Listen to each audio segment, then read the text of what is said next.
Welcome to Wrestling Around Podcast. I am here. I'm your host, Kyle Clark, or K Clark Hill, whatever you want to call me. That is my wrestling persona, if anybody doesn't know that. Welcome back. This is the episode 29, The Resurrection. It's kind of fitting name, isn't it? So, I'm sorry about the little bit of a delay. I was trying to get my buddy Marshall on here. So he will probably join us shortly, whenever that may be.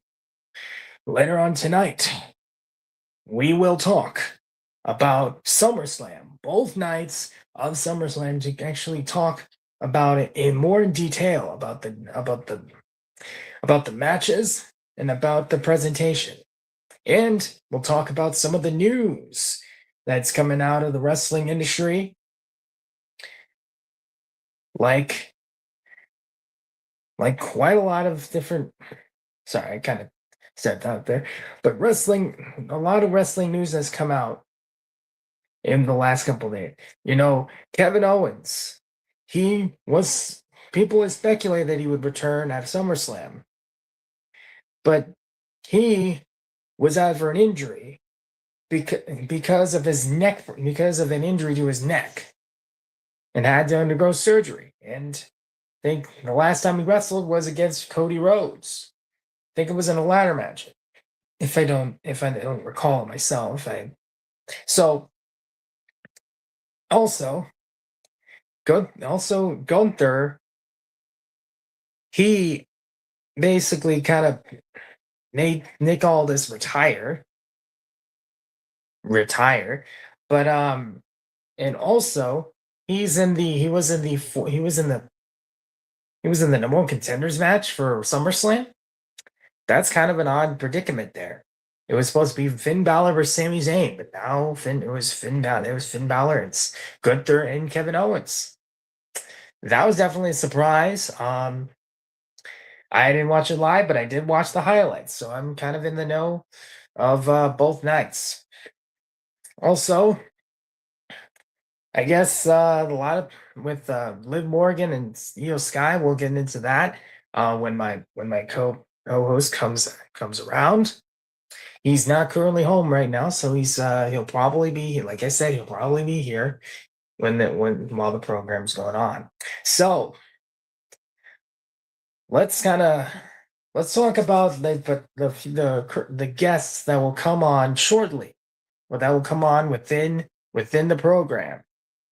Later, there's gonna be two veterans of the ring coming on the podcast today. And if you've seen on the poster, it is the veteran of the game for 20 plus years from New York City.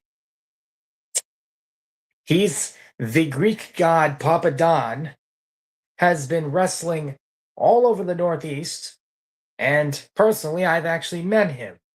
Greek god Papadon. He may be portraying as a heel.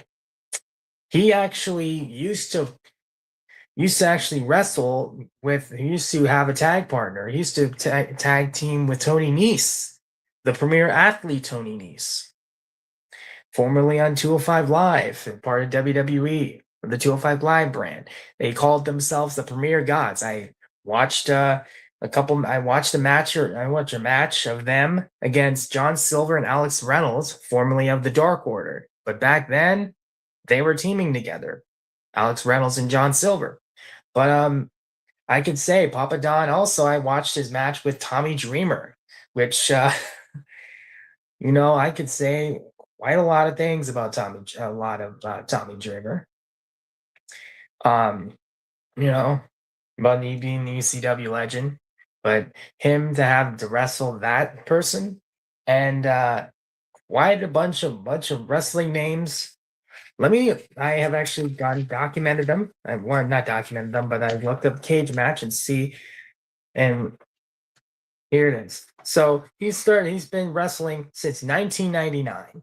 He's been trained by the TNA alumni, TNA legend Homicide. So I've met him at the VCW events, Virginia Championship Wrestling. He was the VCW heavyweight champion, and he was also the VCW Liberty Championship, which is basically the United States title. Um, so I'm gonna list off some of the names that he actually wrestled on the indie scene. Besides Homicide, that's his trainer. Mikey Whipwreck, Amazing Red, CM Punk, Tommaso Ciampa, Roderick Strong, AR Fox, which I actually watched this match with AR Fox, the Harris brothers, Nick Aldis, EC3, Brody King, Nunzio, Drew Gulak, Shark Boy, James Storm, Tommy Dreamer, which I just mentioned, Savio Vega, Evil Uno, Brian Myers, Stu Grayson, Lance Archer, Brian Cage, Aaron Stevens, formerly known as Damian Sandow, Bobby Fish, the franchise Shane Douglas, Johnny Gargano, Sabu, Mikey Whipwreck, Pat Buck, Low Key, and this wrestler named Dirty Money, who's actually was wrestling, but apparently he apparently passed away a couple of years, like 2 years ago. Rest in peace. I think there was a memorial. There was a show to kind of honor him. That was in 2024. It's kind of sad to lose a wrestler. That's been in this wrestling industry for as long. What's that? Well, I kind of started to watch been to wrestling shows since 2023. That's the first one that I've been to. The last one I've been to was the Liberty Lottery event, where actually, ironically enough, Papadon actually won the match, the Liberty Lottery event, the Liberty Lottery match, which is basically a Royal Rumble, which is Virginia Championship Wrestling's biggest show of the year, which had quite a bunch of people. Had the Rock and Roll Express, had Paul London, had Jay Lethal. Those three were in a tag match where the Rock and Roll Express actually gone on top of that. I know Paul London literally came out with just literally singing like he was in the opera house. That's kind of interesting. Jay Lethal kind of talking like the Macho Man, because I think he's one of his. I believe he's probably one of his idols. Like, I got this, the Rock and Roll Express. I'm gonna hit the elbow drop, and I'm gonna make sure you get what's the word? The lethal injection. But yeah, those people were actually there. I would have wanted to meet them. I was trying to look for their little table, and I wanted to take a picture with them, but I guess they weren't there. But there was another wrestler that a legend of the ring, George South. I came up to him, and I kind of actually took a picture with him, and he actually gotten the chance. He actually was sending out these Bibles to kind of spread to people, spreading the gospel, which was nice of them. He was just handing them out, you know. George South also had a son that was wrestling. I don't know if he's actually still wrestling. Um, the cage match didn't cover it, but Greek God Papadon, I've seen his promos. I've seen, he has won championships all around the world. He's most prevalent. He's Most of his career he was actually in New York Wrestling Connection, which Matt Cardona got his start. Um, but honestly, he sounds like a good guy. And when I met him, I literally shook his hand. But the last show I went to, I actually gotten a Greek God Papadon shirt. I may be marking out, but you know what? I honestly don't care. Seriously, I don't. um, it was just a fun time. It was Virginia Championship Wrestling's biggest show of the year at the Portsmouth Pavilion. That was one of the venues that he took that went to get that we went to. Um, and we actually saw a couple other matches. There's other local names like Rex Lawless, The Boar. Um, who else? There was a couple others that needs. I think there was. Let me think here because it's been basically because I'm trying to remember. Nice and Smooth, who became the tag champions within the night. Which was cool. Um, there was this guy named Techno who had like a mask, like it was like a character. It's like a wrestling character you would find in a video game. You know, um, there, you know, uh, I predicted Rex Lawless was gonna win. Was it the world title match? Was it Rex Lawless, the Boar, and Joe Keys? I put my money on Rex Lawless because man, he he no wonder they call him the pectoral Poseidon. this that wrestler, why wasn't he given a WWE tryout? He may have, I'm not sure, but he did appear on WWE television, to job out to Veer Mahan. That's a wrestler. That's a wrestler that has definitely been overstated their welcome. Um, Another wrestler that is going to come on the podcast later on is going to be another veteran of the game, but this time it's not in the United States. It is actually the in in the Canadian wrestling scene, and his character actually is really like mystical. And so how to describe this his character is basically like he puts on a mask. It's like a voodoo-esque character, and he has like gloves, and he has like I know these aren't the same. These gloves would come on like he calls them righty and lefty, which is ironic. But I can tell you that I would definitely would like I love to know about his wrestling. Oh, it's kind of cutting off here, but it's okay. These it's telling him righty and lefty. These little he has these magic mittens in like a little. He comes out with a little box.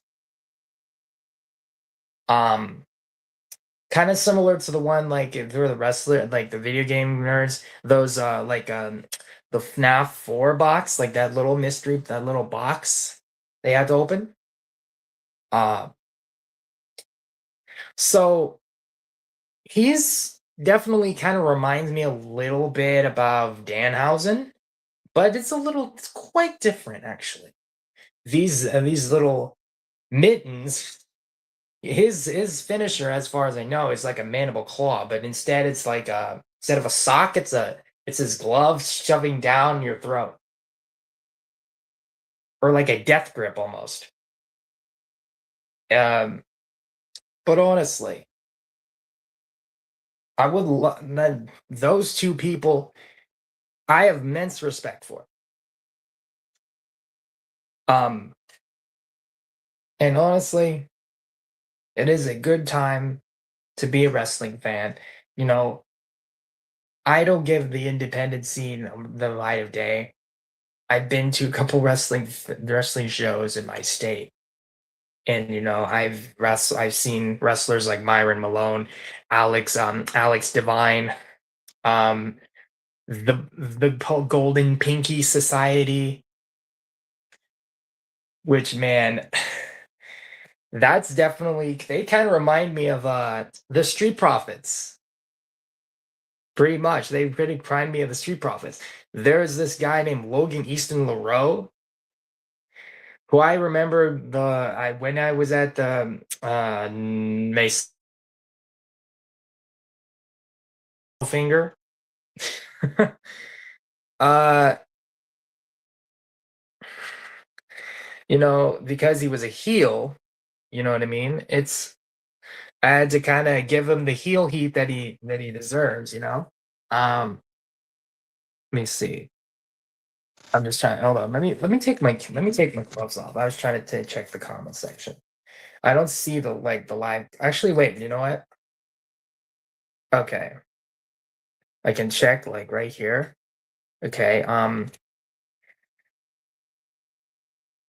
Throughout the years of the wrestling of doing this podcast, I definitely have had my fair share of, you know, like stutters, which are kind of kind of the norm when it comes to me.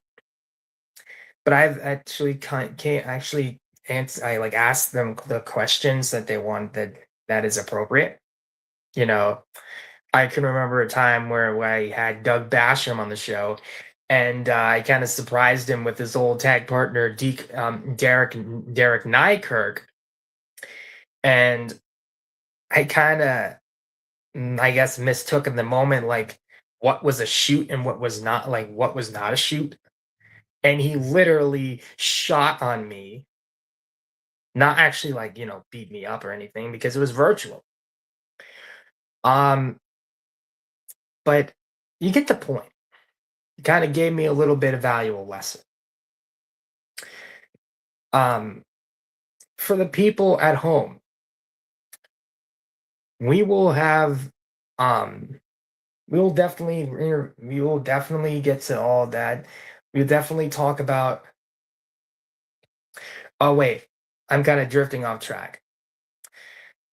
The other person that's going to be on here is a Canadian wrestling scene of the Canadian wrestling scene who has actually wrestled not just in Canada, just in the state of Tennessee, but he does are prevalent in the Canadian wrestling scene, you know. But um, his character is definitely a kind of a like comedic character a little bit. Even I think he's supposed to be a heel as well, which is actually pretty unique. His name is Thelonious Jovinius Harlequin, the good Thelonious Jovinius Harlequin, which is a really unique name to come to think of it. He used to when he was wrestling in Tennessee, he used to wrestle under the name TJ Harley, which is abbreviation of that long name. Um, I saw his match with was it Randy Myers, and like he has this, like he's brainwashing like his friend, he was trying to take the mask off, and then near the end of the match, that like after he got defeated, he literally put the mask on the brainwashing mask on the referee, and the referee literally just attacked the good guys, and then he took the mask off for the referee and put it on Randy Myers. Um, he also has gotten quite a couple of names that he used to wrestle. Let me look here. We got Eric Young, Damian Adams, Cody Deaner, Abyss, Shark Boy, Sin Bodhi, who used to be known as Kazarni in WWE, Crazy Steve, who is I believe, I think he's still in I think he's in TNA, I believe, and Shark Boy, and Sean Spears, the Sean Spears, the chairman Sean Spears. I've actually gone to, there was a kind of a tape of TJ Harley facing off against Danger Boy and Sean Spears in a triple threat match, and they did a little spot on the top. It was a ladder match, where they did a spot where well, there was two spots that kind of were. There was I think one of the valets of the match pushed one of the wrestlers down off the ladder into through a wooden table or like a wooden board that hit the concrete floor, but on the outside of the ring. And then the other thing that actually came up was they both, I think it was Danger Boy and TJ Harley. They came up, walked up on the top on the ladder. They put the wooden panel on top of the on the like as a ladder bridge to connect the ladders, and they went up, and Danger Boy hit a DDT on TJ Harley, causing the wooden panel to break, and they fell down to the and fell down onto the mat of the ring. That was something. That was something I never seen before.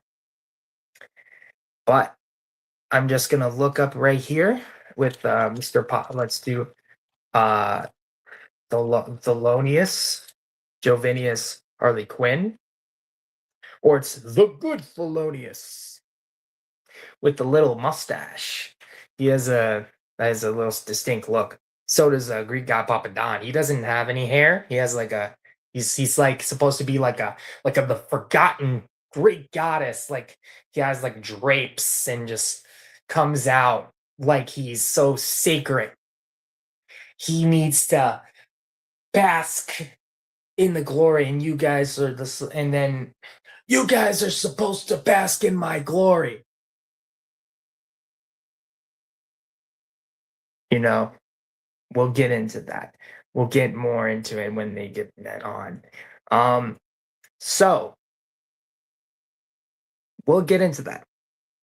So but here's another announcement. We're going to be doing it probably 3 times a week: Mondays, Wednesdays, and Fridays. That's right. Mondays, Wednesdays, and Fridays. Well, I kind of feel like I kind of overbooked a little bit. I have gotten a little calendar on my whiteboard back there, and I kind of checked off like what the people would want. Like, no, check the wrestlers. I looked up the older wrestlers, like used to look through WWE, ECW, and WCW, looking for people to kind of like interview, which I have. like including like that WCW power plant head trainer, Dwayne Bruce, who's been with WCW for since its inception, essentially. But also, there was Just Incredible, who for the part, he, mm, I don't want to do dirty laundry on here, but he kind of bailed on me, uh, to say the least, because um, it was supposed to be for like as long as I wanted, but his bone died, which is understandable. Um, and I said, when you get back, you can do continue it. I waited for a couple hours, and he never got back to me. Granted, my mother actually was kind of skeptical of him, so that was my bad. I kind of insisted on like talking to him, but you know what? I should have gotten. I was thinking either him or Mikey Whipwreck. I should have gone with Mikey Whipwreck, but you know what? It was a good conversation with Just Incredible. It was just a it was an insightful conversation. I'm not going to put him on the, like, saying it was a terrible conversation. No, it wasn't. It was. Um, but then there's a couple people. Um, was it like I said with Doug Basham? There's a couple of GTS stars like Grimm's Toy Show. We even had Grimm's Toy. We had Grimm's Toy Show come on here for an interview, and it was a good insightful interview. We were just all like marking it up, like putting over his Grimmania 5 years ago.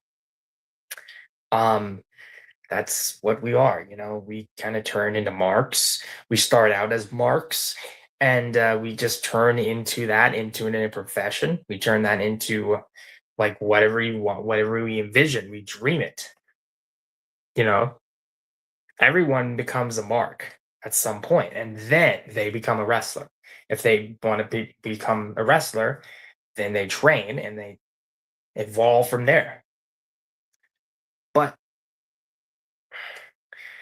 those two wrestlers, Greek God Papadon and Thelonious Jovinius Harlequin,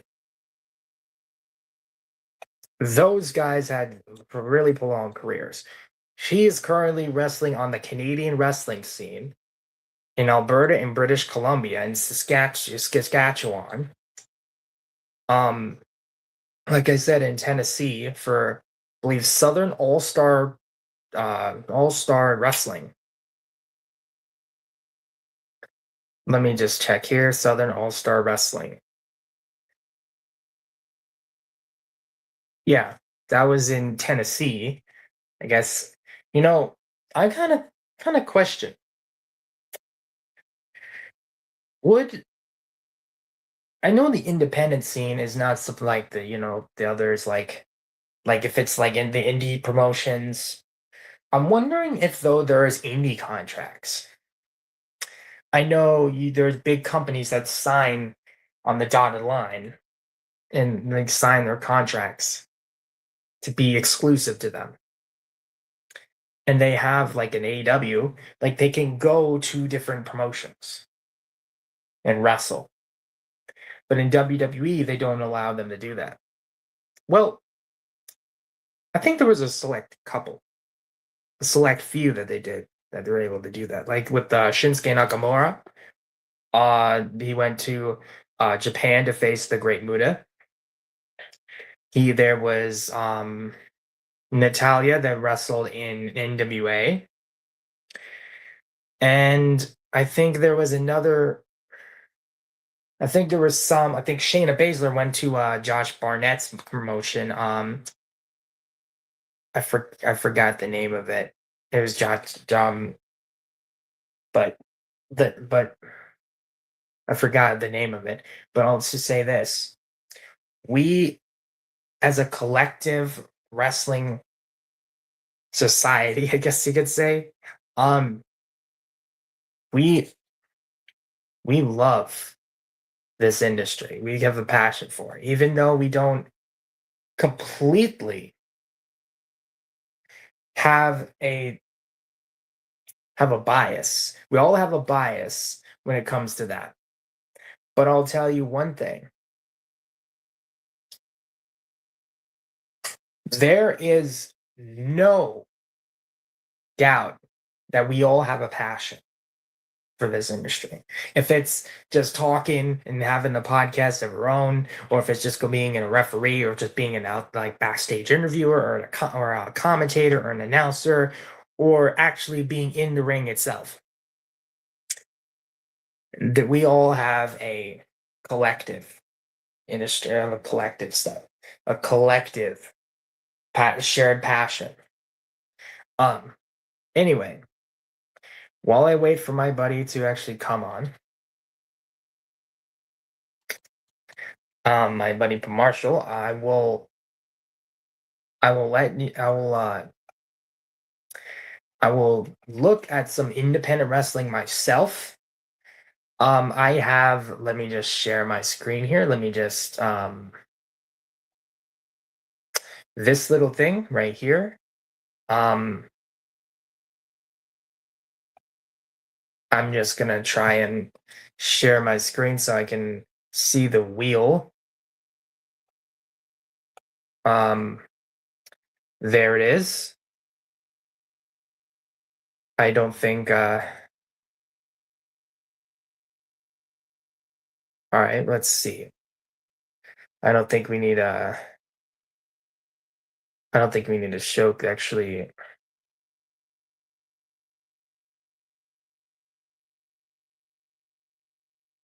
can turn off, turn off.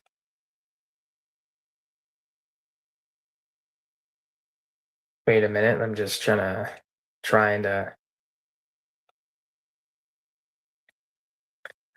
oh, what if I just remove? No, wait. If I just turn off. How do I just turn this off? Hold on. Um, okay. So as you could see, this little wheel of states of the United States, to explore the independent wrestling scene. I will probably look at a show and see if we we actually would.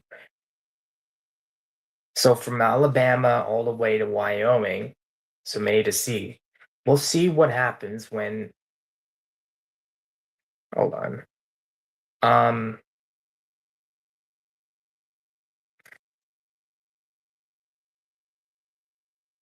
okay. I'm wondering if I remove the computer, would it kick it out?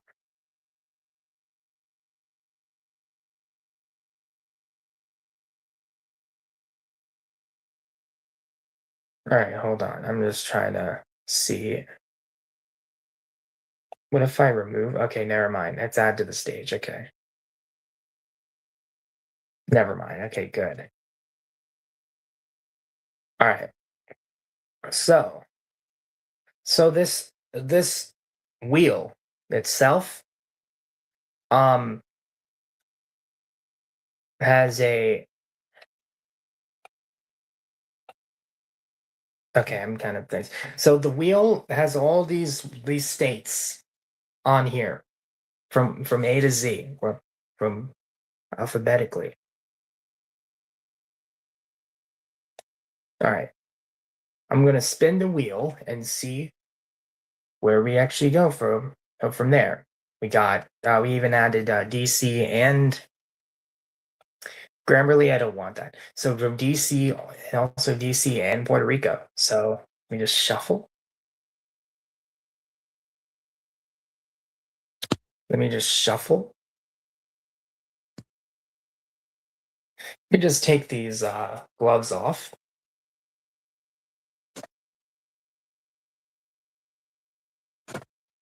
All right.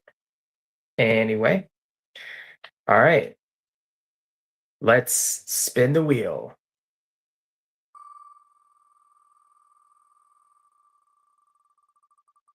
See what we got. North Carolina. Okay.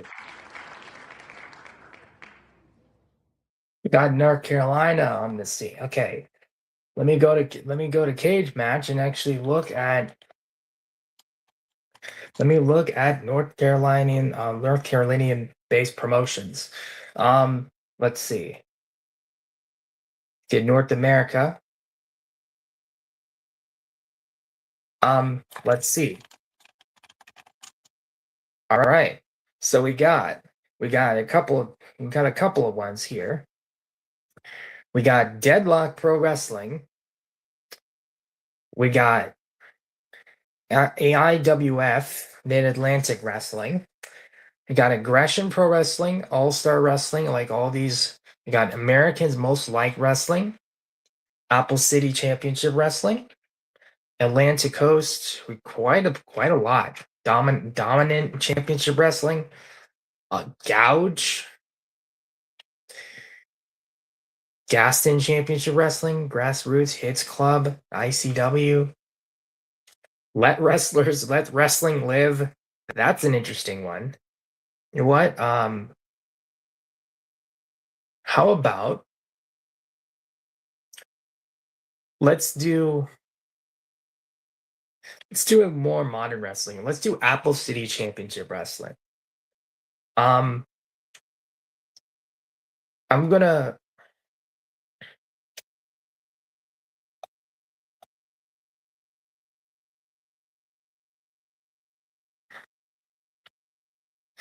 okay, let's just let me just look up their all right. And just set it up here. We got here's this. We got Apple City Championship Wrestling. I'm trying let's see what we have here. This is apparently a newer promotion since in 2023. So we got Cam Jackson as the ACCW Apple City champion. We got the ACCW Catawba Valley Championship. Landon Hale is the current title holder. ACCW Tag Champs are Bojack and Morgan Dash. Okay, let's see. You know what? Let's look at the latest one they have on their YouTube channel right here. WrestleGate.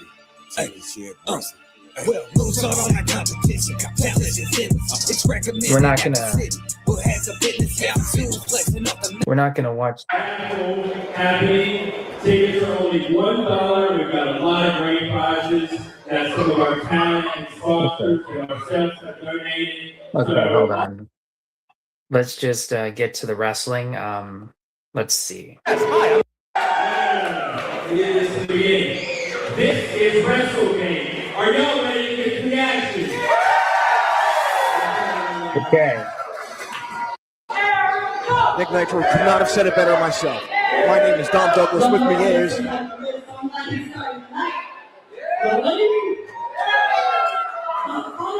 okay. All right. Don Fury. But yes, hi, I'm Jack Lilac. We're here in Hickory for WrestleGate 2. Tonight. That's right. The Don is back. I'm here to teach my hometown a little thing about class, how to be a gentleman. You're saying Hickory needs education on that? I mean, you know, these Southern fried girls,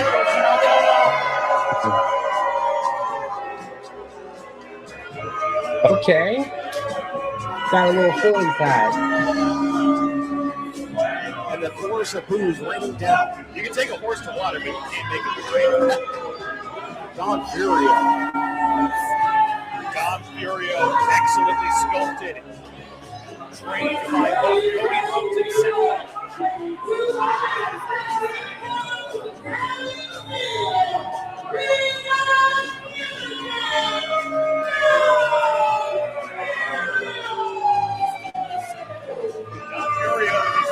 It reminds me a little bit about what's his name? What's his name? Kind of reminds me a little bit of Sammy Guevara. A little bit. It's known as the Italian Steel. This kid is So green flag. he apparently was trained both by Seth Rollins, Cody Rhodes, and We've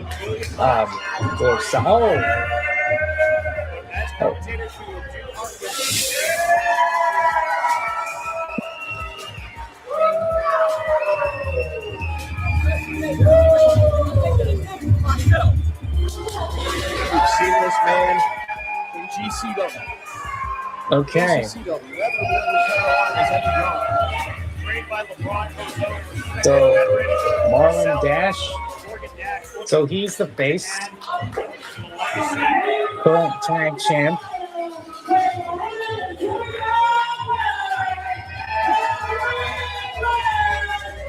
Let's have this on a separate incognito tab. Dash is fast. So we have. Airtime. Okay. So this is the opening matchup. Let's see what we have.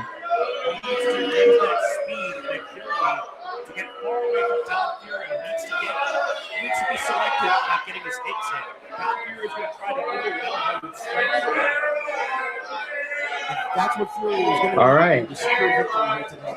He'll be aggressively. He's got to use his power against the speedy, fast Morgan Dash.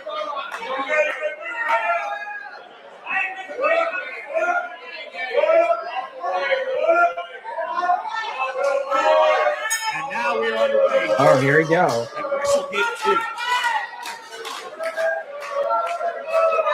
Once again, thank you to the Brookwood Town Hall here in Hickory, North Carolina. Always a great venue full of great fans. Thank you, High Spots, as well, for hosting us. You can catch out on High Spots TV. All the great ACCW action and other shows as well. You suck! You suck! You suck! You suck! You suck! You suck! Full house tonight in the Brookfield Town Hall. Okay. Do we have? Okay. Will be crowned. And of course, the blue collar badass JD Drake challenging Alexander Vaughn for the Tiger Valley Championship. Crowd firmly behind Morgan Dash here.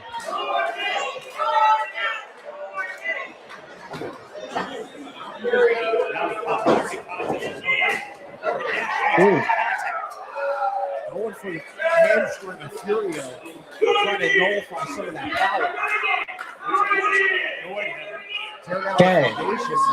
See we have. See how we doing here.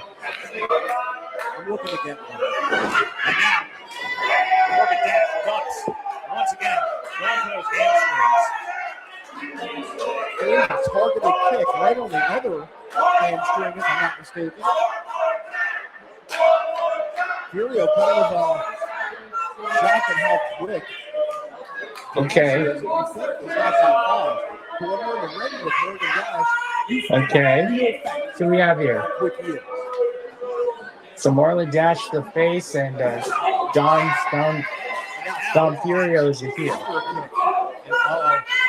Whoa. Whoa. Oh. Oh shit. Uh-oh. Oh. What? Oh. Oh. Imagine if it knocked into the cameraman. That would be cool. Okay. and he shoots. Oh, the press goes for the pin. Fury will kick out. One goes to the outside. Call for a timeout. My God. Yeah, Morgan, Don Furio weighs a little more than the kid Neons in the world. And now, Dash looking to take flight. What? Saw Furio getting out of the way just in time. Oh, wait a minute. What? Furio thought he was safe. Morgan Dash couldn't follow, but he gets his foot Wait a caught. Furio now. Uh-oh. Pirates count. Oh, driver onto the apron.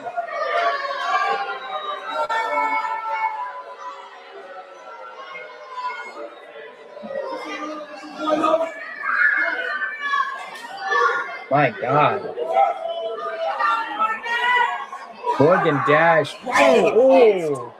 Face first into the middle. Wow. And Furio has now found the opening that he's been looking for. Wow. What's he gonna do? Let's get him back in the ring. So I have a second monitor over here. It's a little delayed on the stream, so that's okay. I can watch the stream. Oh.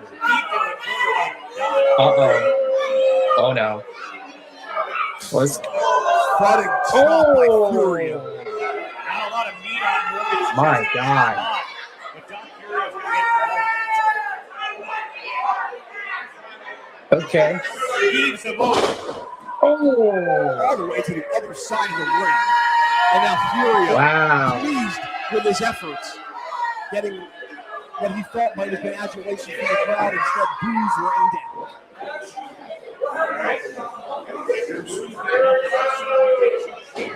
What? Oh. Furio and now rolling through. Oh.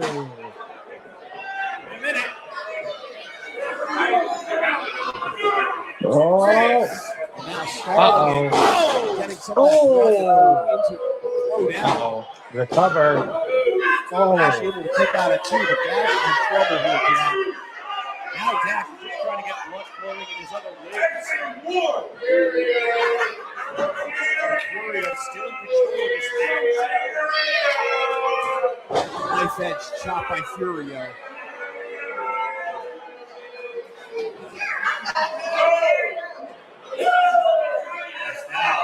Furio may have said something that I'm going to have to censor later on. Ooh. Uh-oh. Ooh. My bordering state of North Carolina. Uh-oh. What is he trying to do? Uh-oh. Oh. Wait a minute. Oh, backslide. Oh. Okay, that's an interesting cover. That's an interesting cover. Okay. I'm going to put this off to the side because I can see it right over here. More. We're chanting for Morgan. This venue looks like it's inside of a. Wait. Ooh. Ooh. Tossing Dash one side of the ring to the other.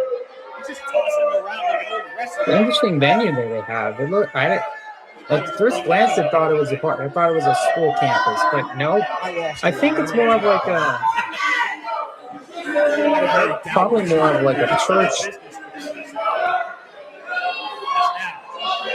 Like a place of worship. Uh-oh. Uh-oh. Got him in the corner. Oh, wait. Smacks the taste out of Furio's mouth on that one. Ooh, and a kick. Back in the head to the kick. Uh-oh. Dash. Uh-oh. Saw it coming, stopped Oh, wait a it. minute. Wait. Oh, tilt-a-whirl. That's breaking. Not yet. Dash kicks out at 2 somehow, some way. My God. Furio arguing with the referee. Dash was able to kick out at 2. My gosh. Well, oh, my gosh. Not able to recover himself to land safely in that corner. Uh-oh. What's going on here? Got him in the corner. Oh no, what's going on? Yeah, you indeed saw. Oh!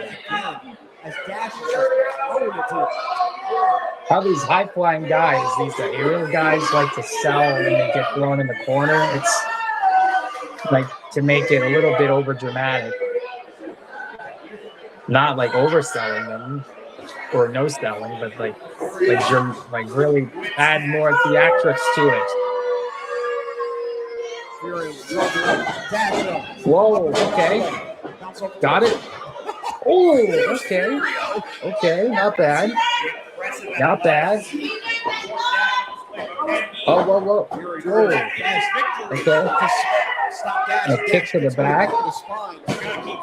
Oh. Oh, that was a 2 count. Ooh.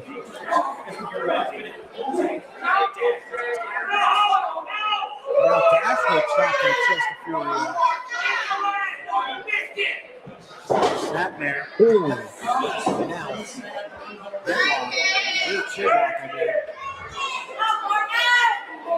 a Dash doing his best. Morgan Dash is only 21. Okay, so he's been wrestling since for 5 years. What it means to the jaw, Furio. That is something. So it's like a Javon. It's like a Javon Evans. Oh no! Oh, an Olympic slam. Ooh. Oh, and that was it.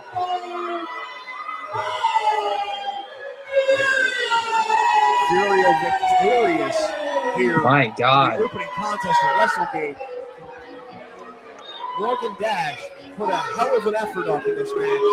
Furio it's just too much for Morgan Dash to handle. My God.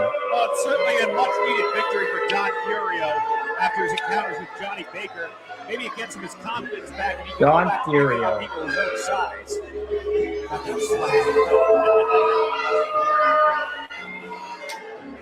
That was an interesting match. Still looking for that big breakout win to really put him in contention here in ACCW. That's definitely an interesting match to start off the book. To start off a show like that. So this was posted 7 months ago, but let me just double check here. September 13th, 2025. So this was about almost a year ago. Now has his sights set on bigger and better things. As Furio talking about even more. Next match, Jake Parker, James Johnson. My gosh. The combustible nature of these two men, and it's going to explode tonight. Oh.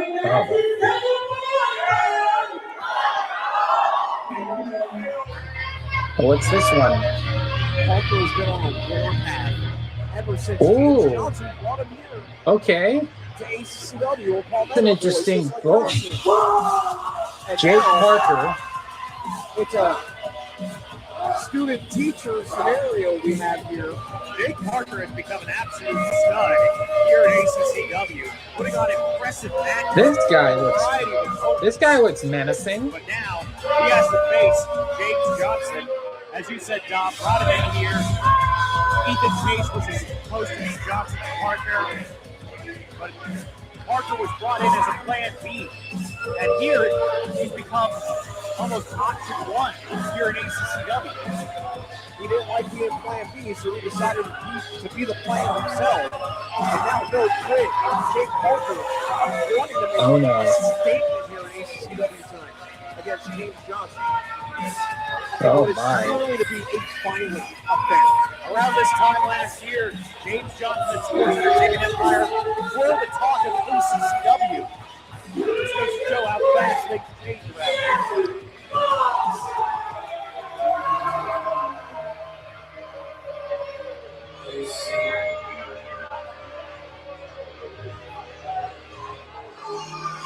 this guy?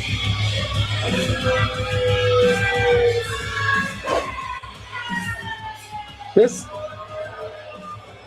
I don't know what. There's a couple wrestlers that remind. He kind of reminded me a little bit like a Josh Britt.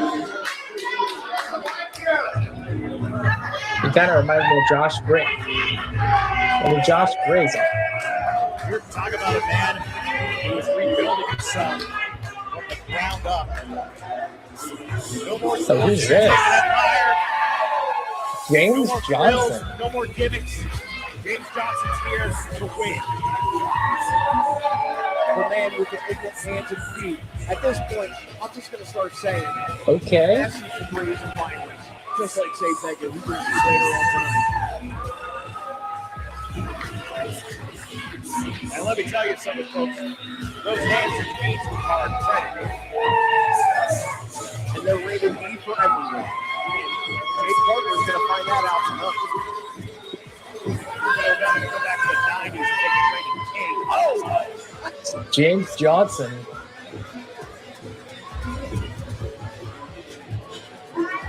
He has a good beard. He looks like a good looking beard. Yes. Both of them have pretty. Both of them have facial hair. Interesting.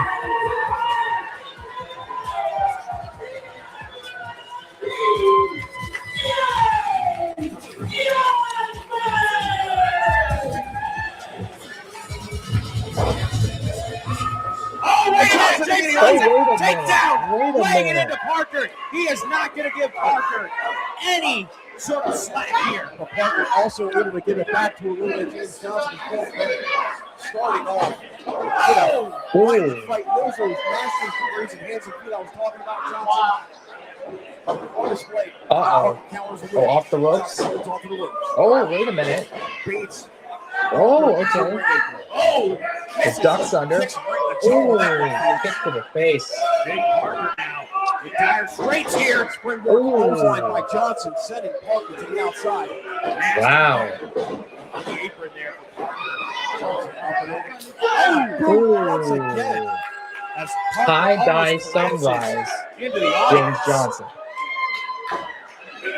And now Parker just trying to get some space between him and Johnson. Nice chop by Johnson as they crawl into To get him in, they're taking it to the outside. Johnson really feels this betrayal. I don't think he came in with this level of violence against Drew Hood. Oh, up to get it to the catering. Oh no. Johnson, no wait. Oh, the autographs. The memorabilia. Chop again. This breaks the count up. This is a regulation match, folks. Referee Rick may play a little fast and loose here, but not too much. Absolutely levels Johnson. And now Parker stalking Johnson. 1 second.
to the other side.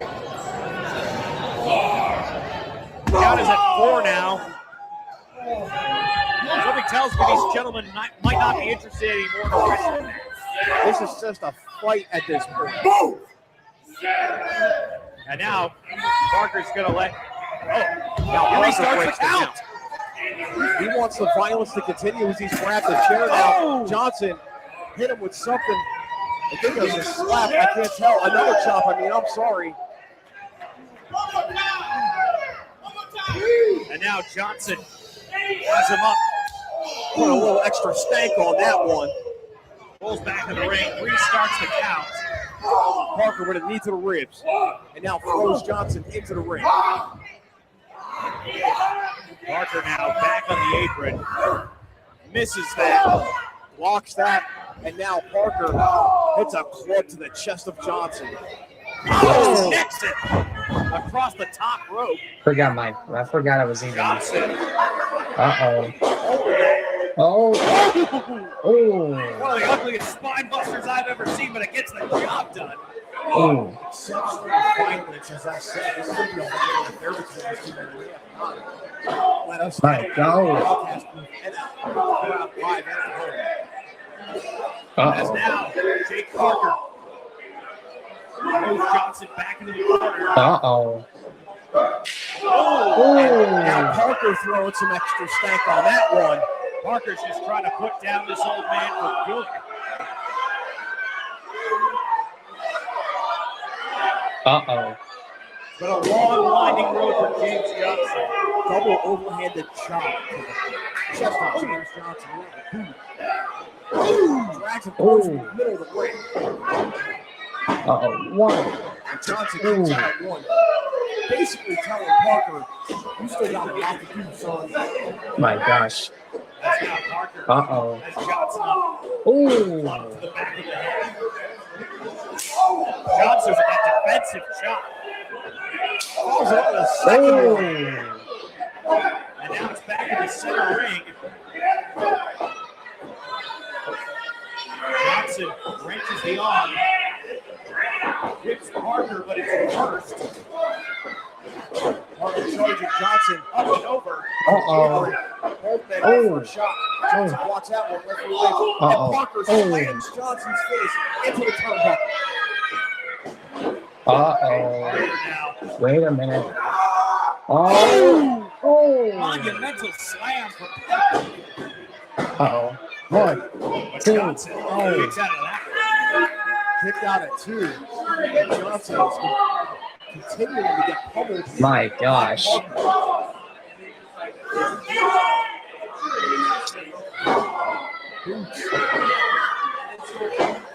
To the chest of Johnson here. And now Parker, axe handle smashed him back. And James Johnson landed face first in the ring. Knee to the spine now.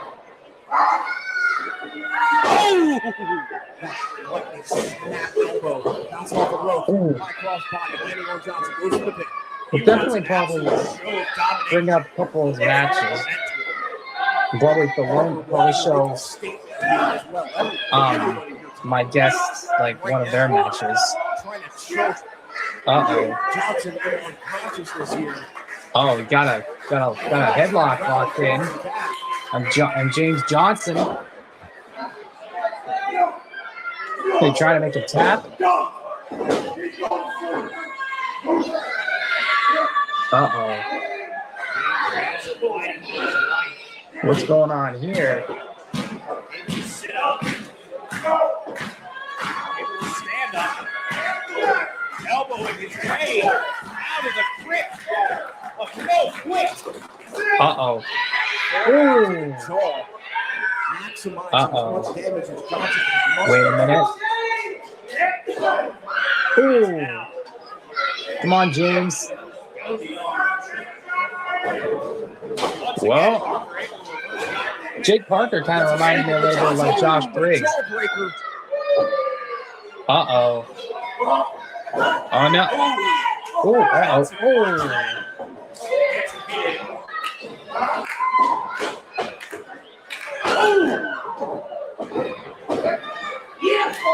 Johnson Catches Parker again with an up heel kick.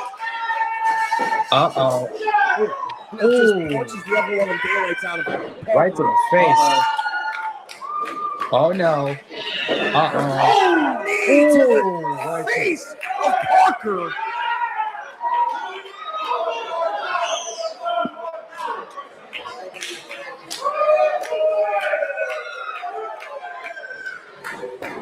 Oh, and a second knee to the face of Parker. And now Johnson asking the crowd if they want to see it for My a third God. time. Uh-oh. Getting up. Uh-oh. Oh. Jab to the throat. Ducks out of the line. Uh-oh. What's he doing? Ooh. What a modified German by Johnson. Oh. Oh, knee strike. James Johnson back in control. Oh, drop kick, kind of, actually. On the outside. Folks, Uh-oh. remember, ACCW, the front row or two is the splash. Bulking up. And Johnson, Outside. wait a minute. Hold. Let's hit it. Okay. Oh! Just Wow. Johnson from the second rope into the apron on the floor. Parker was back there. This might be the crap, folks. Parker just has to get that signature in. It's over. My God. Parker. No! And Johnson kicks out at 2.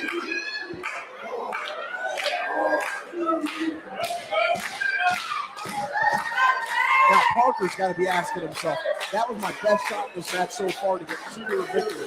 Johnson was able to pick out, what do I got to do to this man? Uh-oh. Uh-oh. Parker. Oh, no. What's going on here? Oh. 3 shots in the jaw. Parker would have kissed his Well, let me punch. actually turn the light on. It's starting to get dark out where I am, so. Uh-oh. Oh. Suplex. Johnson counters him with that suplex. That early release suplex. And both men are down and out. Referee Rich now counting.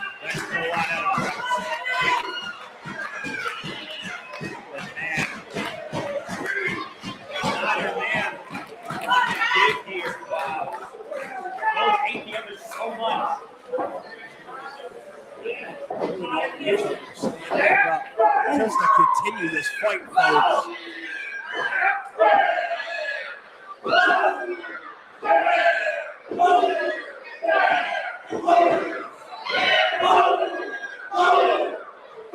Parker winning that exchange. Johnson had a trick up his sleeve. To the jaw. Johnson fired up.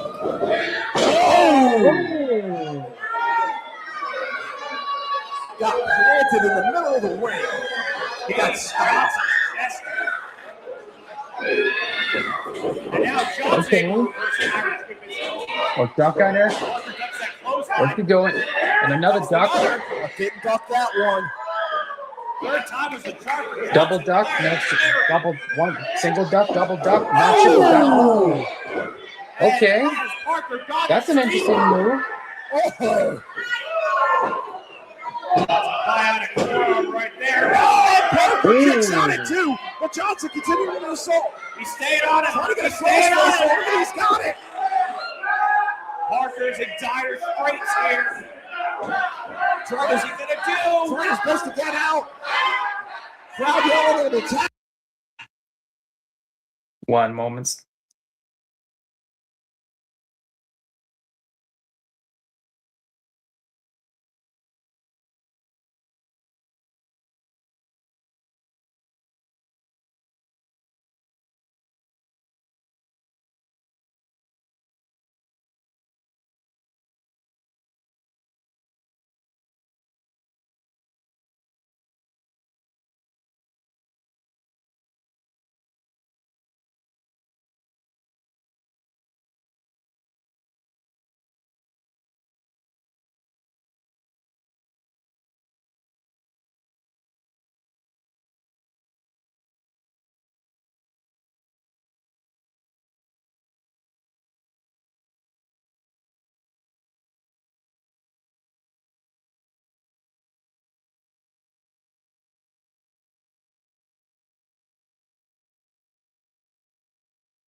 All right. But he's not doing it. Let's continue to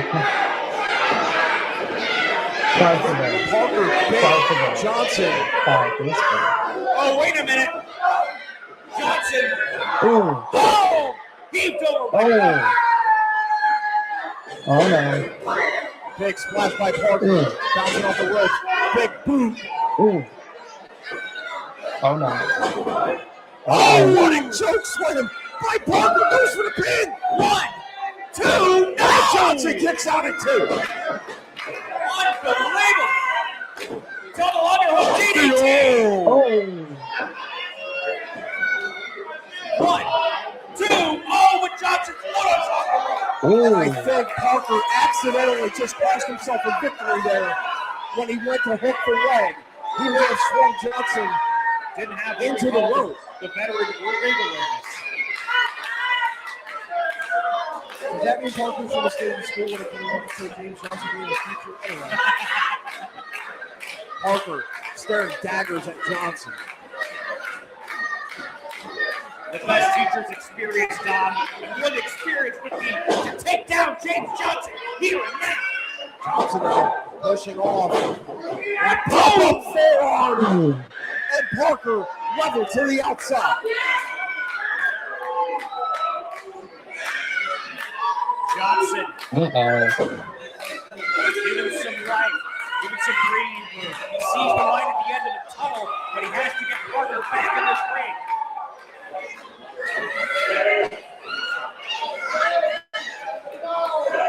Uh-oh. Referee's at 7. Oh no. Oh! And Parker with a chair! Parker. Oh my nailed God. Johnson with a chair. He won by disqualification. That sorry sack of shit. Parker decided. He had to disqualify himself. He whipped. Oh, no. Johnson gets the victory, but Parker's getting what he wants. Let's destroy James Johnson. Parker is getting his revenge right now. And he's just beating Johnson up in the middle of the ring after hitting him with a chair twice. Uh-oh. I'm not Ethan Case's second. I'm not Drew Hood's second. I am Jake. Oh no. Oh no. Oh. That black hole slam. The spike down. May have just taken James Johnson out.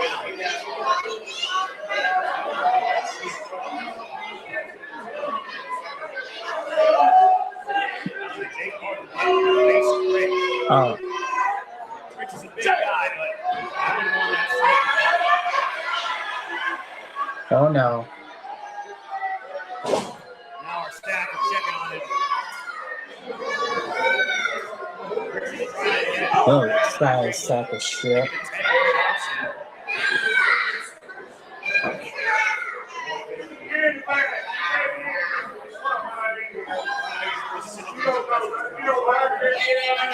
Uglier because it's already got ugly Jack. Jake Parker with some venom.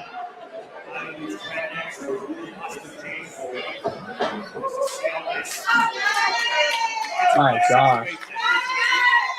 But thankfully, James is able to get on his feet.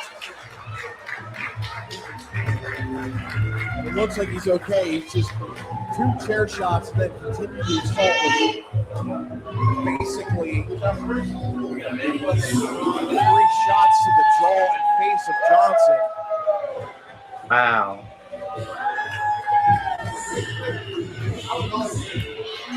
James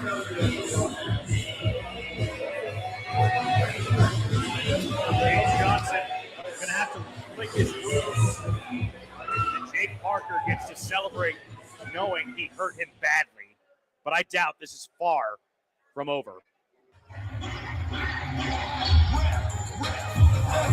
Folks, tonight was supposed to be Rob Killjoy's career versus Alexander Moss's title. Unfortunately, at another company's taping, Rob Killjoy suffered one of the first major injuries in his career. On top of that, he didn't even get to sign the damn wall. So 2,300. Yep. That was a great couple of first matches, right? You guys have a good time?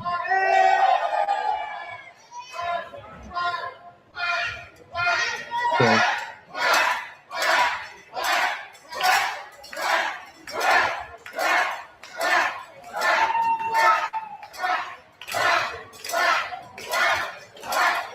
I do appreciate it. Please save some of your energy for the rest of the people in the back. We got some big stuff still coming tonight.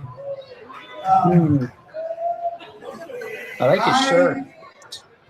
I'm not taking this as a real piece of air with you for just a second. For those of you who don't know, tonight I was involved in a big match, and now I'm unable to compete. Last week, I broke my ankle in Philadelphia on a move I've done a million times, as you guys have seen me do a million times. And it's hard for me to verbalize exactly how I'm feeling. I've been wrestling for over 20 years now. I've never been injured. I've been banged up. I've never been taken out of a match. I've never been out to be able to compete. I've never broken a bone. I've never needed surgery. Now, all that's changed. So, I feel like I could be vulnerable with you guys for a moment. I mean, we've been through a lot together. I've been wrestling. Wrestling has always been good. Wrestling is all I ever wanted to do. And it breaks my heart that I can't do that right now. Wrestling's been there for me my whole life. Wrestling was there for me when I was homeless at 17 years old. Wrestling was there for me when I lost relationships, I lost many situations. Wrestling was there for me when I lost my father.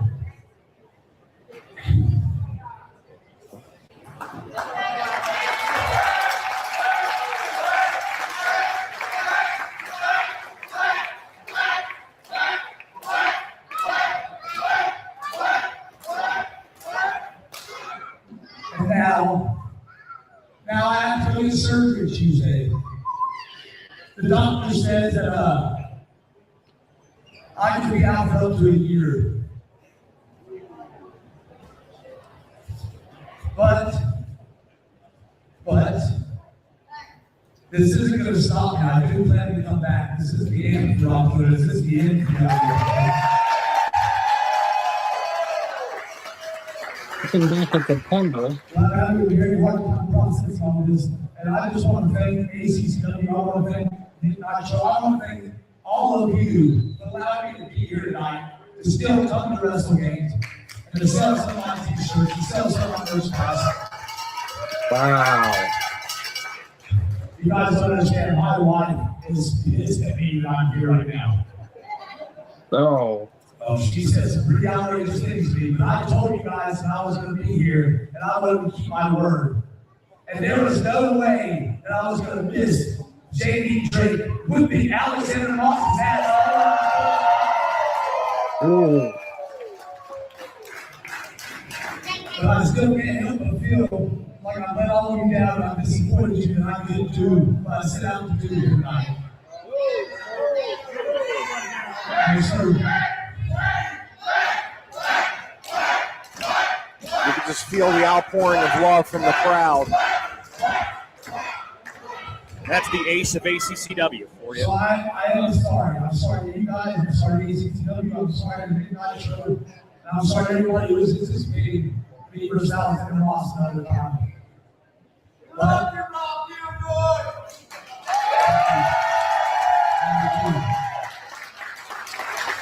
but I appreciate you guys allowing me to take this time just to update you. And I'm going to try to make this earlier in the year. I've never been through this. I don't know what this entails. I'm going to do my best. I'm going to do everything it takes to come back better than ever. And I want to come back and I want to be in front of my big, awesome family again.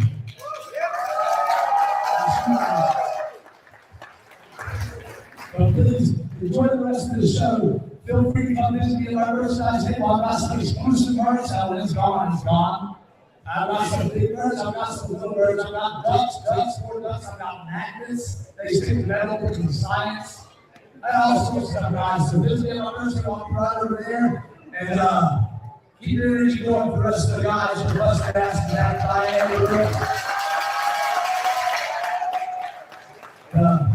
thank you. Quack, quack, quack.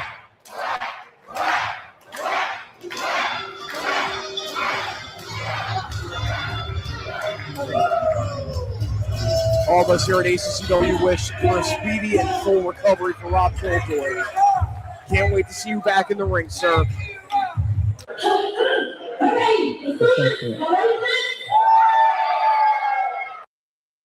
I think that would be that is some North Carolina wrestling, the independent wrestling, Apple City Championship Wrestling. It's pretty recent wrestling promotion, or pretty like newer wrestling promotion. So that is definitely some action. The Don Furio Morgan Dash match, that was definitely interesting. And then James Johnson and Jake Parker.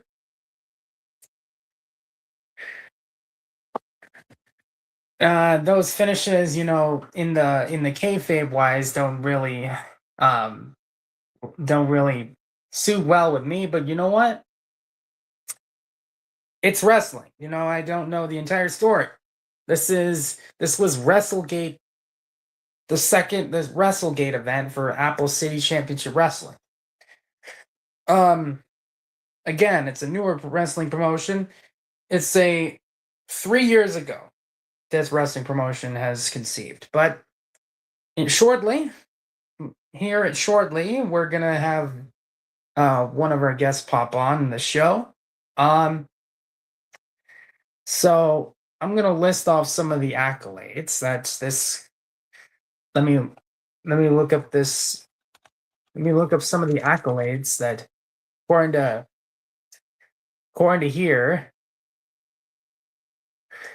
he has won the different titles. Okay, let's see. He is the NSPW Tag Team Champion in 2000 from May of 2003 to July of 2003. The NSPW Grand Independent Champion, the Siwa Canadian Champion, USWO Tag Team Champion. He was the SAW Television Champion, USWO Television, another USWO Television Champion, 365 Pro Wrestling Champion, and then 365 Tag Team Champion. That may be, I don't know if that's actually all his accolades throughout his career, but that's what Cage Match basically has documented. It is basically a wrestling database filled with matches in a big database. But the only that matters what we have here. You know what? If we have those championships that have defined his career,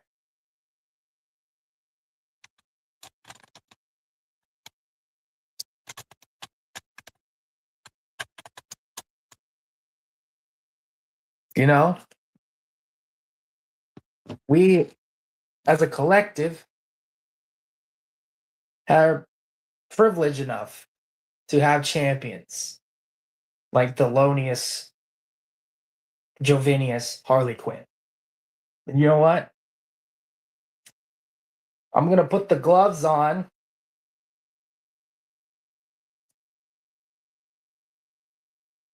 I'm going to put the gloves on for this one.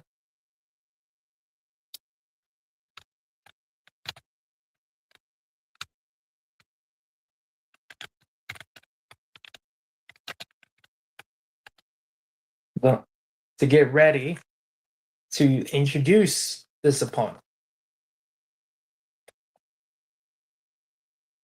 Listen.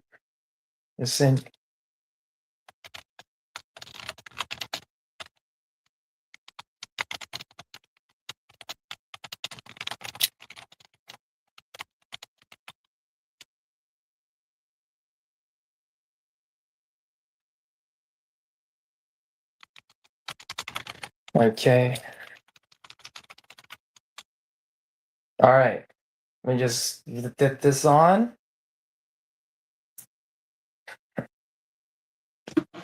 Oh, whoopsies. That was my bad. Kind of knocking over my. Yeah, make sure.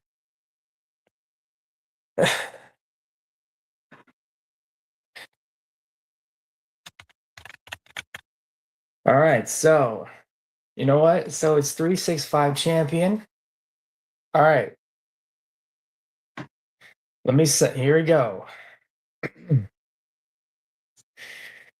There's going to be another guest coming. Says around 9. It's about 8 o'clock now. 8:02. I'm going to be inviting one of these guests. A branded welcome. I'm making first impression. Guests now join with the branded landing page, automatically generated from your brand, your logos, colors, seamless, professional welcome. You know what? Let me try that actually. All right. Here we go. So, well, one of my guests at this time is a Canadian veteran of the wrestling scene. He is a 365 world champion. He is a 365 world tag team champion. He is a SAW tag team champion, or SAW television champion. He is a Siwa Canadian champion. He's an NSPW tag team champion. He is a NSPW Grand Independent champion. He is a USWO tag team and television champion. He's been killing it on the independent scene in the Canadian wrestling, Canadian indies. Let me introduce to you the one, the only, the good, Thelonious Jovinius Harlequin. Aha, very good. Welcome, very good. sir. Welcome, sir.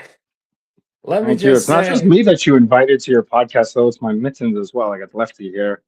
On this one, Mrs. Righty. Yes, very famous. Hi there, Lefty. Hi there, Righty. You didn't get the box. You didn't bring the box here with you, did you? That's their home. When I send them back to the fifth dimension, that's where they're headed. Oh, how is the fifth dimension? Describe this to me. Full of mittens. There's this crazy place. It's a wacky place. I'm actually working on a book for kids to really let them know about what it's like in the fifth dimension for the mittens and what happens when mittens go home and what kind of adventures and hijinks they get into. That's you. So tell me a little bit about these Lefty and Righty. How did you get these mittens? How did you acquire them? Is it some secretive place within the fifth dimension? I'm curious. The fifth dimension's completely full of mittens of all shapes and sizes. So, every time I go there, there's always all the mittens are asking, Thelonious, can we come back to the third dimension with you and wrestle? But it is just a job for these two here, Lefty and Righty. Although Petunia, the great mitten conqueror, she comes once in a while, and she has a big hand in things, and is able to. She actually fell in love with 365 Pro Wrestling Zach Andrews. They had a whole fling going there for a while. I thought they were going to get married, but turns out it didn't work out for them. Oh, I see. That is pretty interesting. So I definitely, before the show, I definitely watched a couple of your matches. One against Randy Myers. You have some. You said you had said these mittens are kind of a magic mittens. Then you have this little some mask to kind of like have them under your control. Am I wrong The about mind that? Because I control don't. helmets. Yeah. Yes, that was for humans. That was built specifically for human needs. And I brought that forth just so I could, it's a slight advantage to have your opponent or the referee or someone else at ringside completely under your control. So, in order to have that, Yeah. it was very helpful for me in Boom Wrestling to attempt to take out Randy Myers, of course, until he used my own helmet against me, which was a very unfortunate turn of events, and I was very confused at that point. I see. So were those brainwash helmets also from the fifth dimension? It's a technology that's shared within dimensions. So there's a few the Boom Wrestling dimension. They have their own time capsule. So a lot of Oh, wacky different technologies that Boom Wrestling it has, and you can come across in the Boom Wrestling universe. So I had happened to come across that, brought it back to the fifth dimension, tweaked it a little bit for me, and then brought it back to use as my advantage over Randy Myers and some of the other competitors.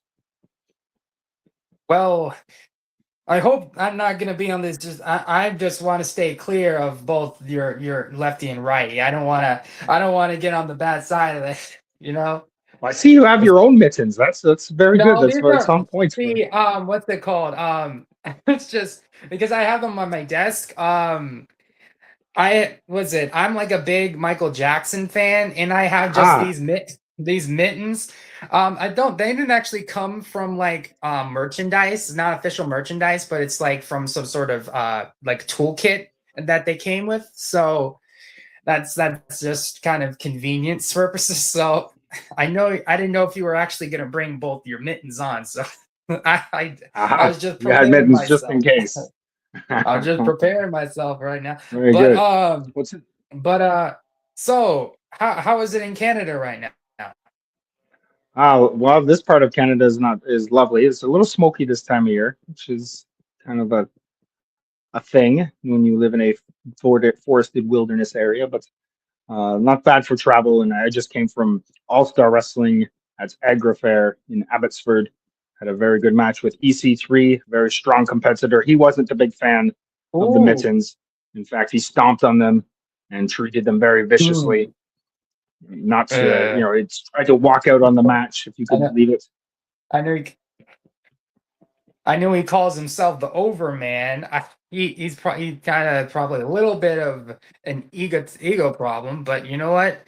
I I- The I'm mittens pretty were a sure big fan of his. They kept trying to do his hand thing, and Righty was trying to join up with him. It's you ridiculous. former NWA world champion. It's I d- Yeah, and that was that's one thing these mittens love is gold. They're big fans of the world championship belt. Yes, yes, that's what you want. Yes. and throughout your career you have won some particular gold, even from 365. Uh, if I'm being correct on that, I just have a different source that I'm looking on because it's my first podcast in quite a while, so it's just trying to make sure and making sure I'm not having inaccurate sayings here. I'm trying to make sure everything's correct. You are Um, correct. You are correct. There's a that's 365 pro okay. wrestling champion. I defeated Eddie Osborne for that belt, and then lost it to Super K in Guelph, Ontario, another arm of 365 pro wrestling. So, when you were getting into the wrestling scene in your home country, I know Canada has quite a bit of history in Canadian wrestling, like people like Bret Hart and like the Hart family and the all the Canadian wrestlers that came off of there. How was it when you were training, and how was the wrestling scene back then when you were first starting out as like TJ Harley, or compared to now, before I you introduced your. Yeah, I started training actually at a Hart Brothers School of Pro Wrestling in Cambridge, Ontario. It was started up by Smith Hart. But when I got there wasn't any Harts to be found. Luckily for me, Carl Leduc from the famous Quebec Leduc Pro Wrestling family was Ah, there, and Waldo Von Erich, another famous old time pro wrestler from the 60s. So I got good tutelage through them, and was also in good company. There was a lot of really solid pro wrestlers around me through the early part of my career, like WWE's Eric Young, TNA Wrestling's Cody Deaner, and a couple yeah, mainstays in the Ontario scene yeah, like Tornado, yeah, Mark Bartolucci, Jake O'Reilly, Crazy Steve, yeah. wonderful guys. Yeah, and mention one of the wonderful guys. There was one match that I came in particular. I think you said you when you were under the TJ Harley name. I don't know if you remember this. There was I think it was a match between you, Danger Boy, and Sean Spears. Awesome. There's a match that where they did a spot where it was a ladder match. I think it was you and Danger Boy, or was it you and Spears? You went on the top of the ladder and had like a wood paneling, and Danger Boy DDT'd you onto the paneling.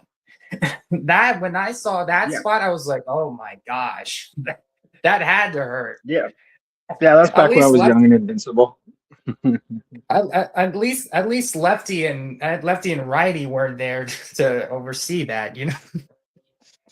Yeah, it was at a time when I was definitely young and wanting to work hard and impress, and they had given us some tools to work with. So we ended up putting the two 8-foot ladders up end to end, and then a door on top of that with a table under that to create this big moment at the end. But climbing up there, you can see it's very, yeah, it's wobbly. It's not there's not much support going on there in a wrestling ring with two ladders and a door on top of it. But we're able to pull it off nicely. It worked out. I didn't die, so that's good. Yeah. It's a great Yeah. finale to a pro wrestling match, and the fans were Well, really it's happy. That was not. in Napanee, Ontario. Yeah, at least it's not. It wasn't like, like it wasn't like ECW type thing where somebody get thrown off the scaffolding. Like it's like, but at least you gotten out okay, how so speaking of Spears, you said you gotten to wrestle on probably a couple occasions, him and you said Eric Young and Crazy Steve and Cody Deaner. Have you Yeah, gotten to garner like a like a personal like relationship with them as a friend, or is it strictly professional? well, I grew up with them more or less in the pro wrestling world. So Eric Young I actually went to high school with, and Spears was trained by Eric Young at his wrestling school, and I was there to be a part of that. So like watching those two especially work together, you could see right out the gates that both Eric Young and Sean Spears were special, and had a very high level of talent. Even before being taught how to be pro wrestlers, they just had it in them. So sometimes for some people, it's just, you say, oh, it's easy for them. Those are the guys. Like it was, of course it wasn't easy for them. They worked hard, very hard to get to where each of them are. But the Yeah.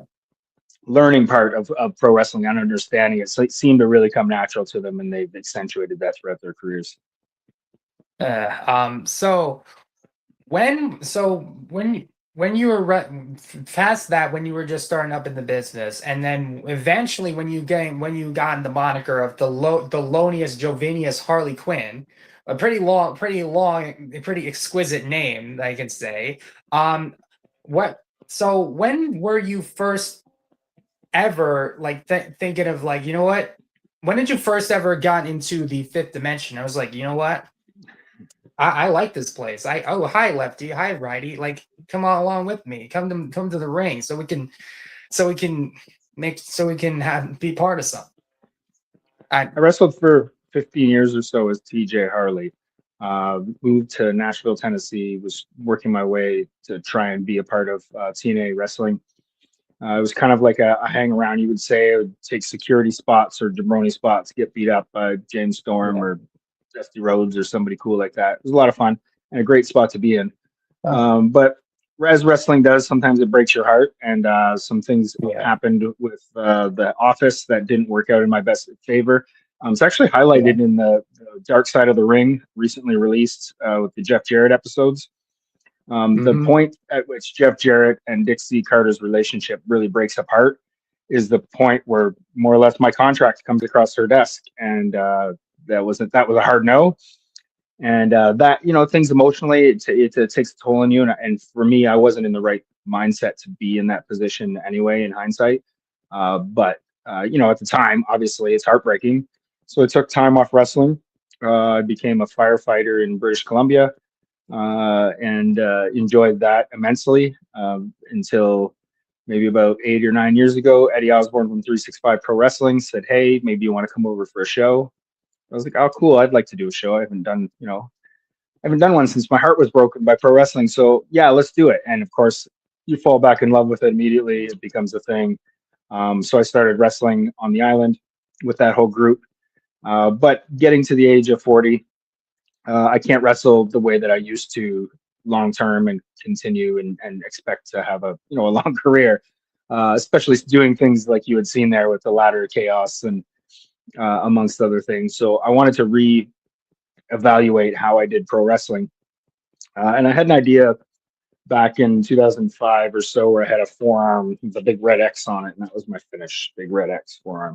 And it would like talk to me and tell me to do evil stuff. And I didn't really build that, but it started in kind of there, and then I didn't really touch it after that.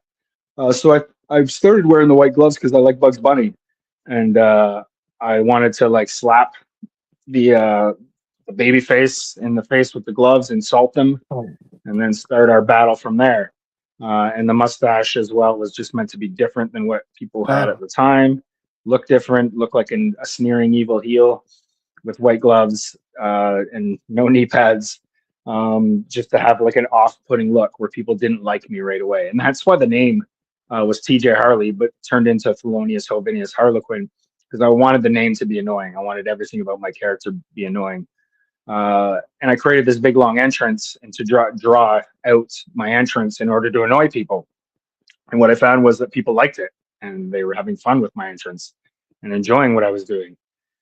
So I turned it into, what does this look like as a babyface, as a good guy? And that's where the mittens were born. It's when I decided to start, like, that idea with the forearm would become these mittens, like the angel and the demon on my shoulder. Again, like Looney Tunes from my age, there was always the little version of each character on their shoulders telling them, yes, do this, or no, don't do that. So I took that, ran with it, and it became the mittens.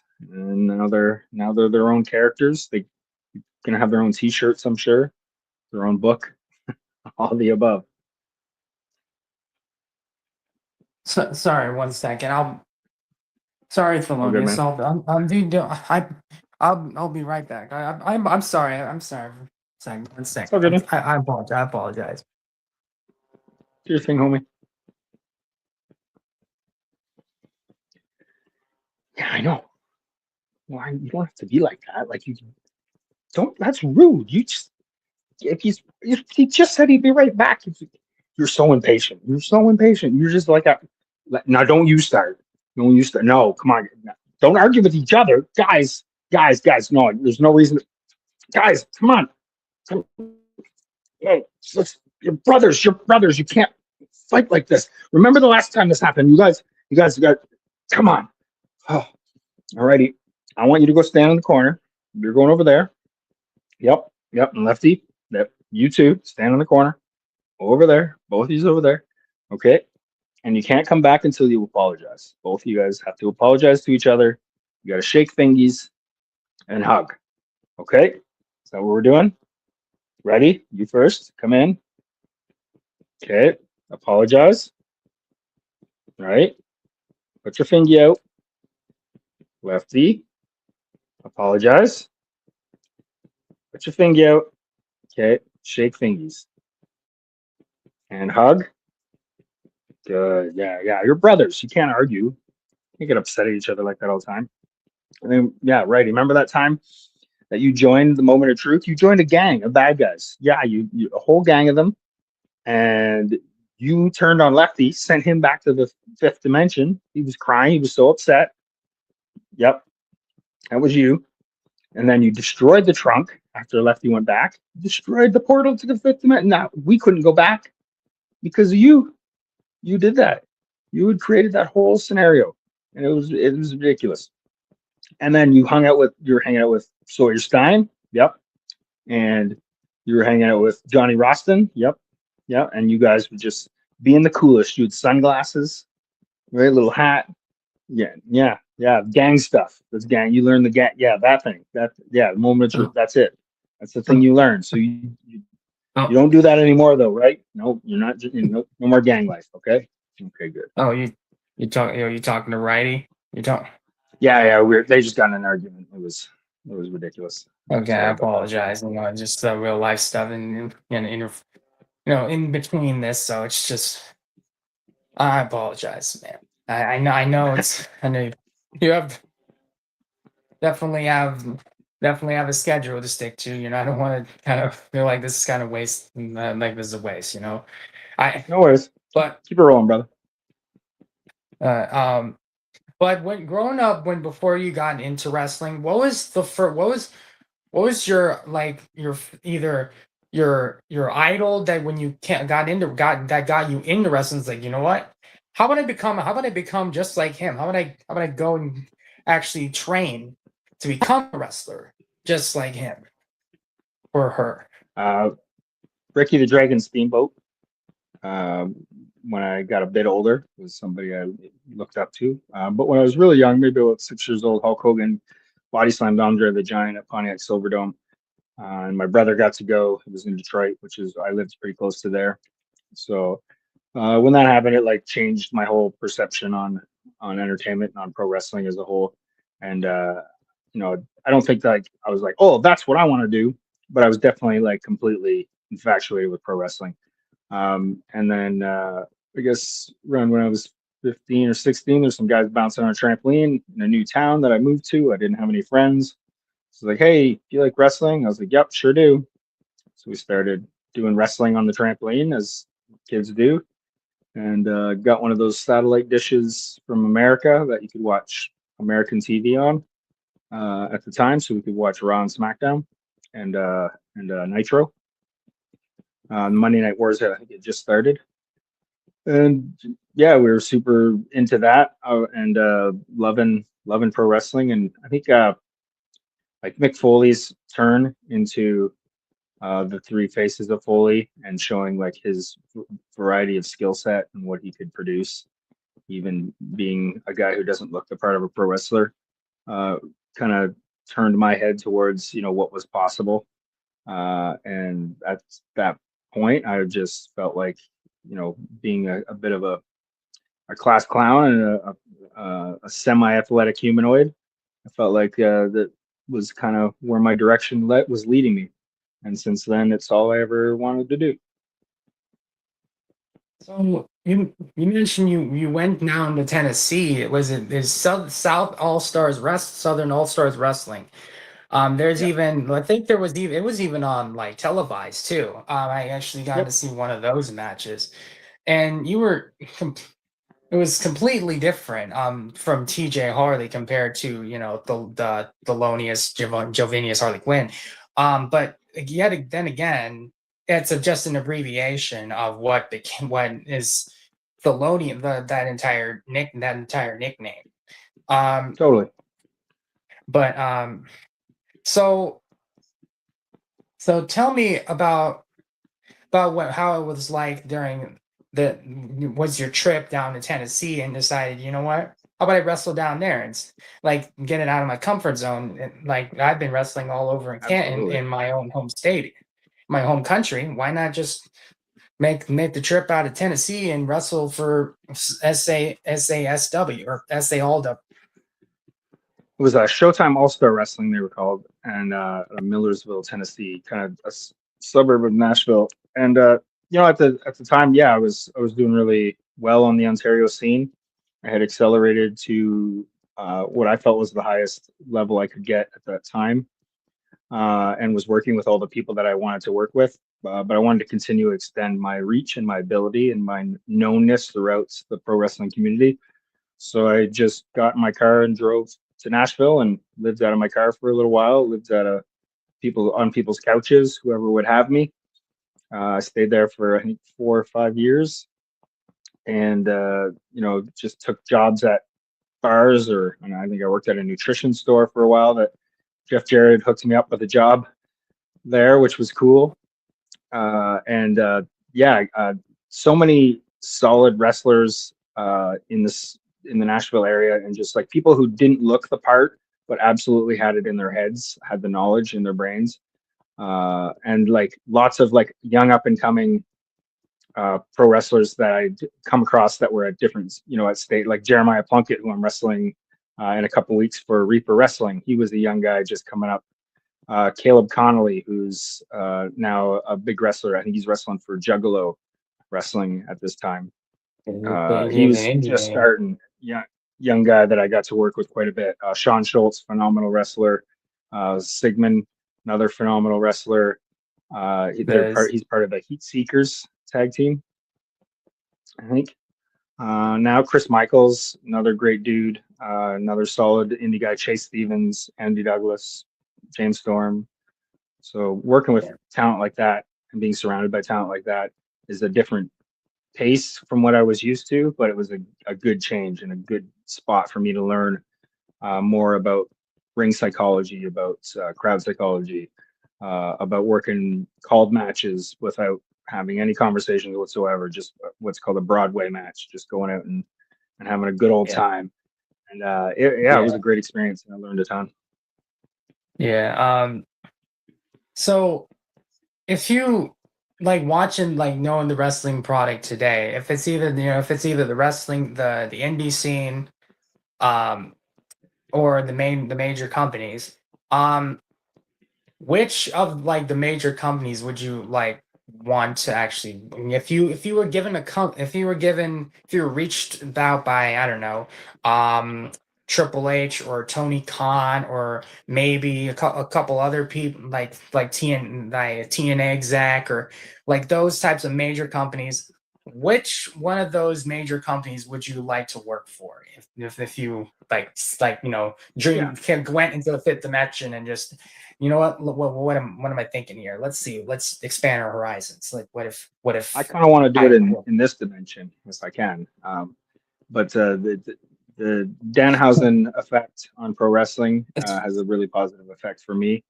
Obviously what he's doing is different, and some people hate it and lots of people love it. And mainly the WWE loves it. And the charactership that I've created is kind of in the same lane as him, Santino Marella, Mr. Iguana, Luigi Primo, other people who are offering, a shtick, something more fun and slightly out of the ordinary of what your regular traditional pro wrestling looks like.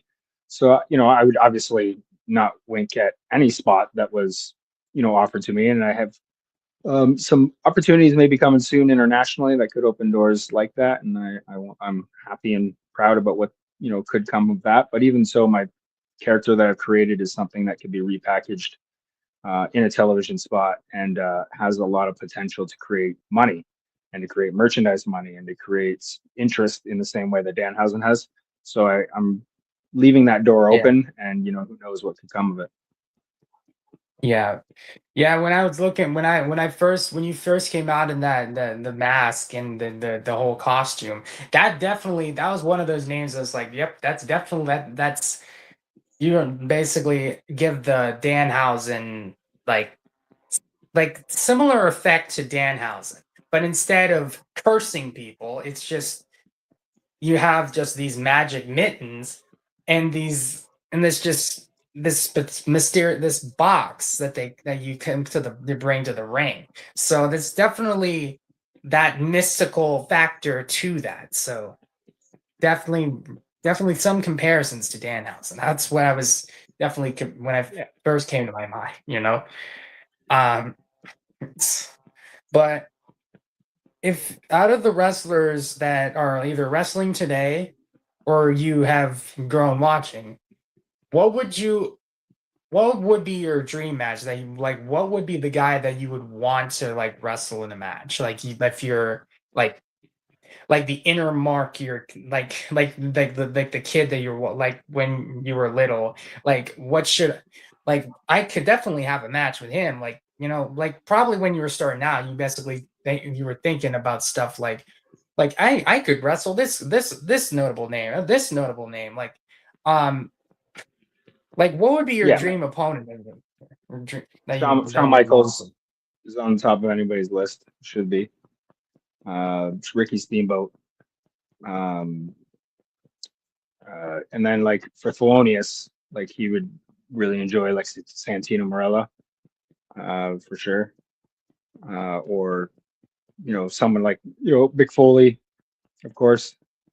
As any of the three characters that he portrayed, I think all three would have a lot of fun with Thelonious in different ways, and it would be sweet to see the way that his characters react in three completely different ways, all react to the same stimuli, to the same thing, the mittens. And I think there's be a sweet, fun dream opportunity there.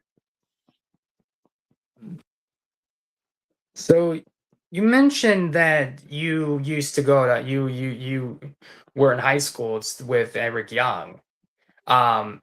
So I'm so kind of going if you can is so have you guys like stayed in like not close like you ever do you guys know Totally. like close like do you like know each other like on like a more like a personal level like a close friend level other than like a professional level since you said you knew him in when you were growing up in high school was I'm guessing he was probably like in the probably the same grade or same around the same age as you how deep is that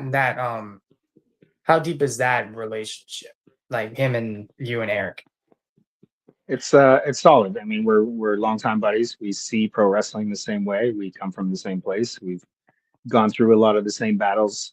And obviously, his at a much higher and longer extended period of time. But yeah, we're still close. We still chat a bunch. We were just chatting the other day about my match with EC3 in Abbotsford and what I would kind of expect out of wrestling him, and from their previous engagements and stuff. So I got a bit of good information there. We definitely touch base with each other when things pop up that we both would find funny, or we're still meme buddies. We send memes to each other, send jokes to each other, or just talk shit to each other. What cut promos like pay like I can imagine. If you yeah, I know he was in the Sanity faction back in NXT. You you ever brought that up to him like when he made like he was part of the like he was head the Sanity faction, and now what he was doing in TNA before I think he ultimately left TNA. I don't know if he's actually still there. I believe. He just took a job with WWE for their performance center a couple weeks ago. I was supposed to wrestle him this past weekend, but WWE wouldn't allow him to continue his independent bookings. So actually exactly what you were asking. I was harassing him that he was afraid of the mittens and he didn't want to wrestle the mittens, which is why he got a job with WWE so he could avoid it. That was the whole reason why he got the job. That's that. They kind of remind me of like a past guest though. There was this guy named Grimm's Toy Show. He's a wrestler out in the New Jersey independent scene, where he was supposed to face Kurt Hawkins, Brian Myers, but he was supposed to wrestle him, but he actually went to WWE before he was able to actually wrestle him in one-on-one in the ring. So that kind of reminded me of that. He kind of got an entire movement behind it. Like Hawkins fears Grimm, and like kind of reminded me of that. So, but despite him being under contract, that you still are able like to still talk to him. I know I've actually like myself, I started getting into like wrestling. I actually went to a couple indie shows in my home state, and I got Where's to your home meet a state? couple other. Virginia. We got a couple of them. Gotten to see people like Matt Cardona, Gangrel. I actually got to watch wrestle like the the Rock and Roll Express, like Jay Lethal, Paul London, like those types of people. I know those aren't actually like in like Canadian wrestlers, I run but into lots of guys like that all the time. I saw Paul London at yeah. a show a few last year, and him and I got along great.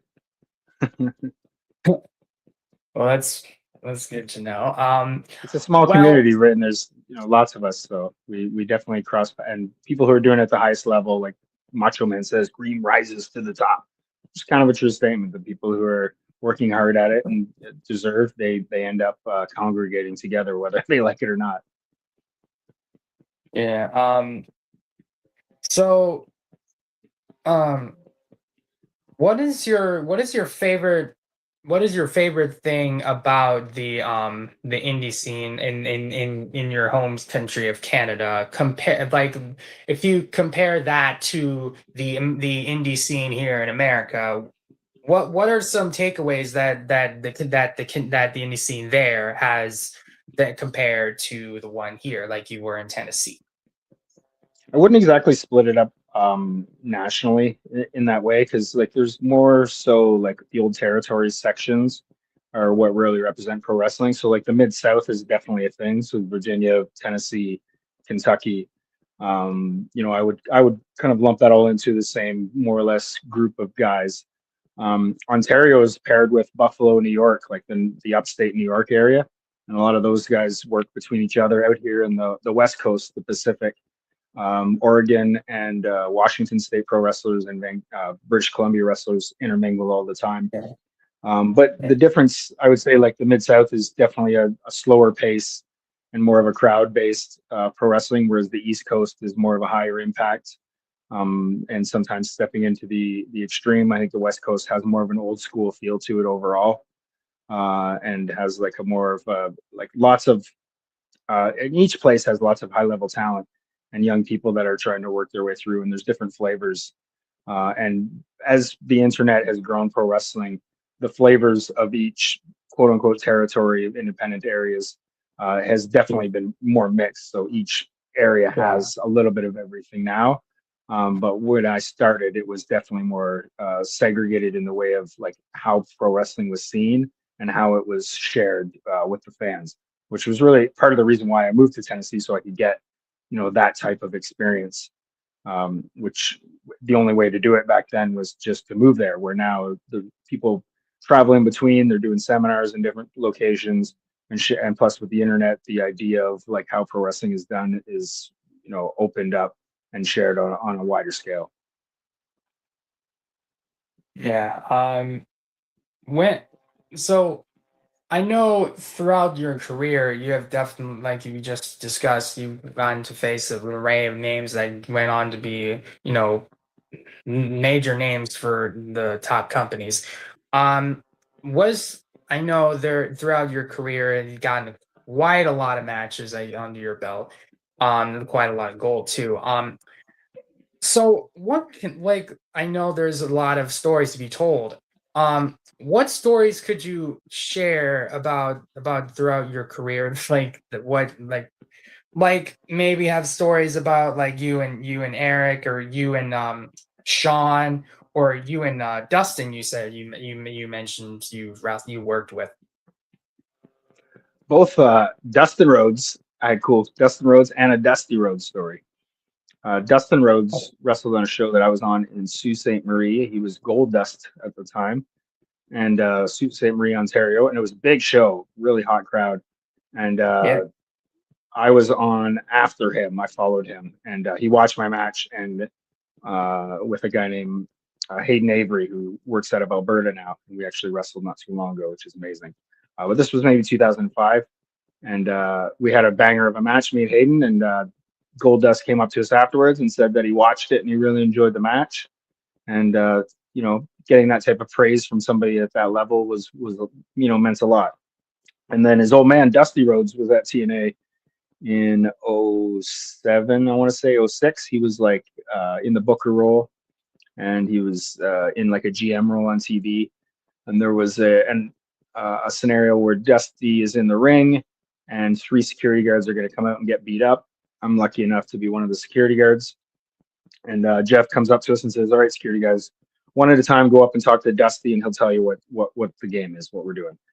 So the guy goes up ahead of me, talks to Dusty, walks away.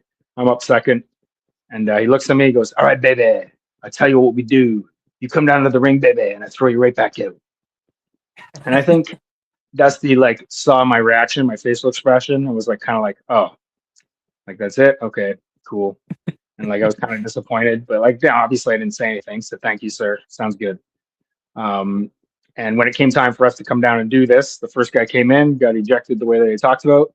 And then I came in, and he's supposed to just throw me right back out, but he doesn't. He looks me dead in my eyes and starts doing this.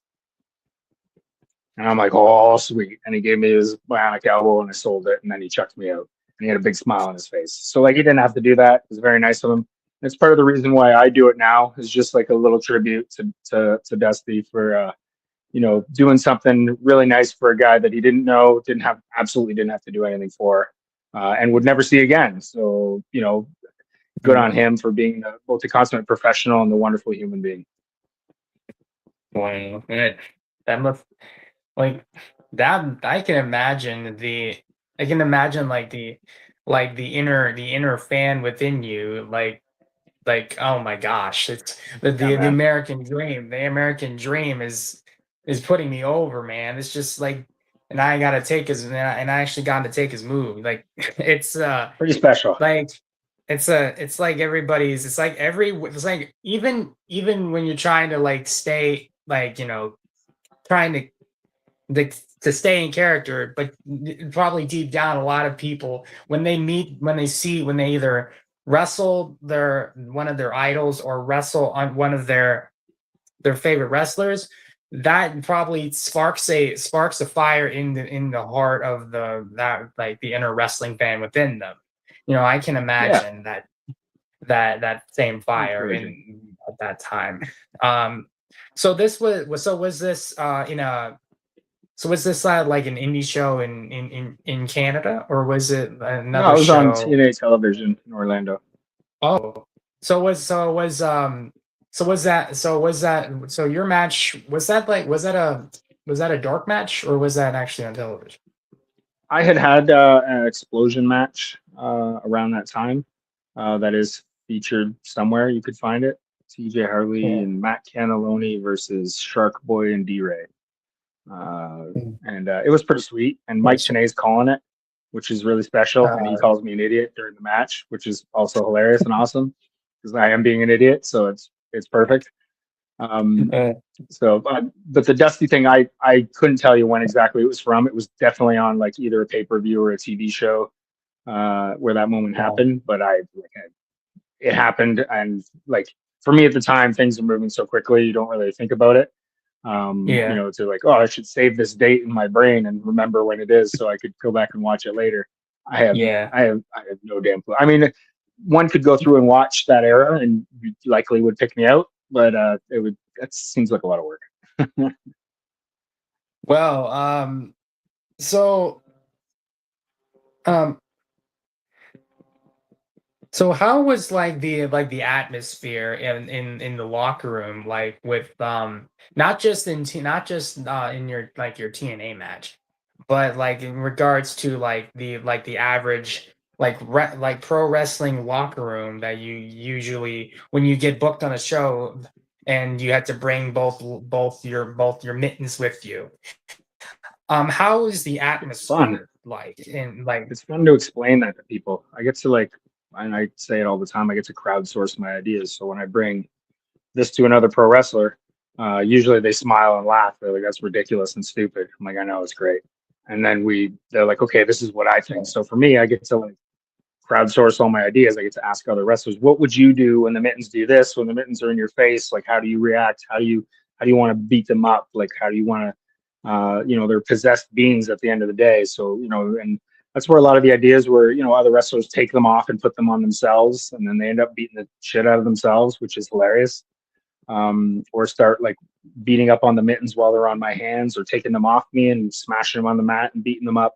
All these things, these different ideas have come from working with other guys. I just had worked with a guy on the weekend, and he was like, "What if I'm going for the mandible claw on him, and he turns it, and I end up mandible clawing myself?" And I was like, "You're the first one to say that. That's awesome. Let's do that." There was another match. I forgot the guy's name, but there was it was some sort of mitten. It was some sort of stipulation with the mittens, where he literally where the guy literally ripped your magic mitten off and tried to wear it yourself and actually try and do the mandible claw to you. I forgot the guy's name, but I just watching the match, like that's like a gimmicky, like a comedic stipulation, like to me. I think it was a mitten mayhem match where all mittens of all shapes and sizes are legal, and it might have been Jesse Youngblood from Alberta for Canada Wrestling. Yep, that's Petunia actually shows up in that match. She shows up at the very end. Yeah, I definitely watched that match. I was like, oh my god, that's like I feel like if I can imagine Santino Marella, who now I think is who's like taking on an authority role and being in the ring like part time. I could imagine you and him basically putting up with a spot with the Cobra and the mittens, like trying to have some sort of like they did with like Mick Foley and Santino in the Royal Rumble, where they were locking up. It was hyping up the crowd. I think it was in the 2008 Rumble.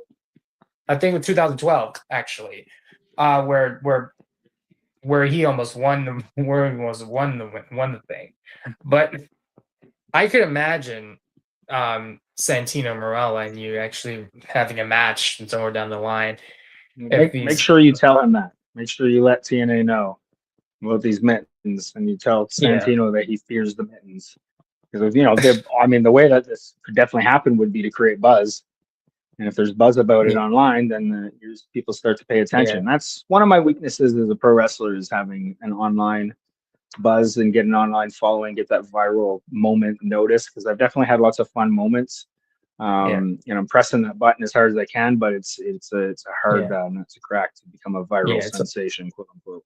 It's hard to kind of like it's definitely harder to get a buzz. It's an algorithm thing. It's not really like it's like if you do everything right, like you'll get garner amount of attention, but not like there's like select, like it's like a game of chance when you get like a buzz like that.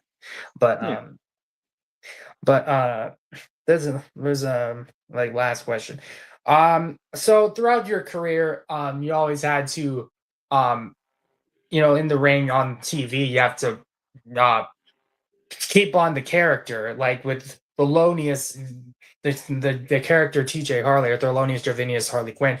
Have you ever gotten in trouble for breaking kayfabe or accidentally breaking kayfabe? Nope, not at the level that I'm at. And not with I'm in character the entire show. So it's like breaking is like kind of like opening the door for people behind the fourth wall, and they're a part of it.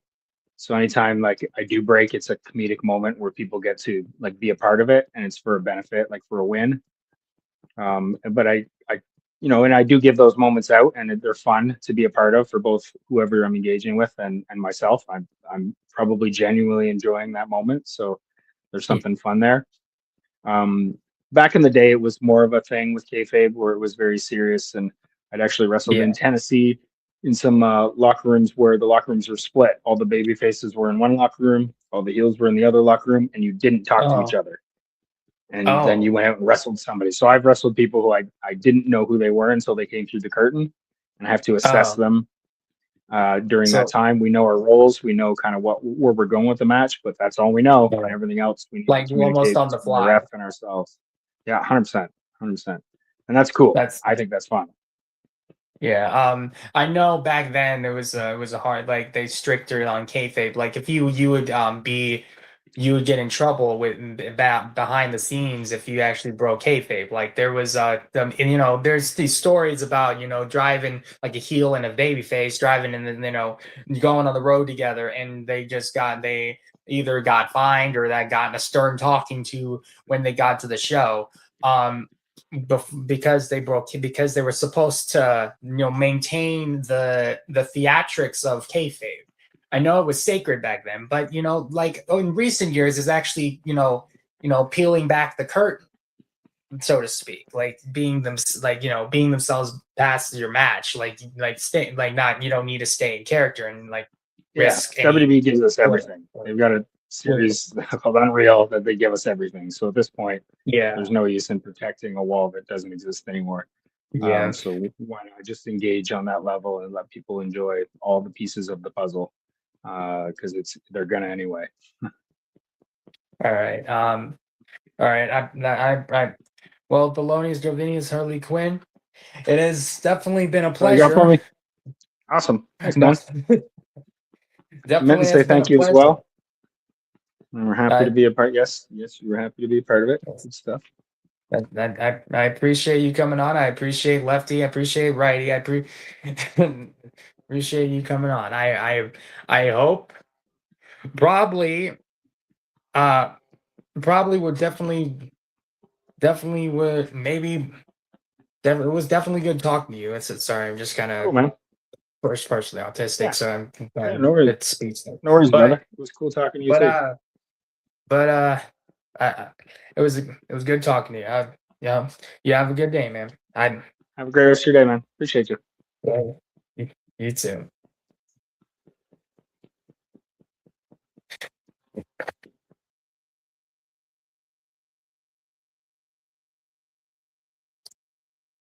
Well, that was Thelonious Jovinius Harlequin. That from the Canadian veteran.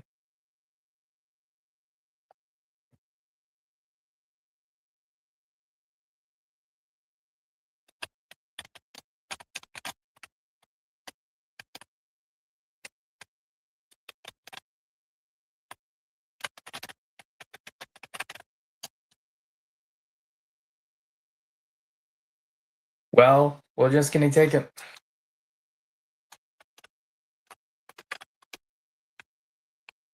We'll just take a little break, and we'll actually.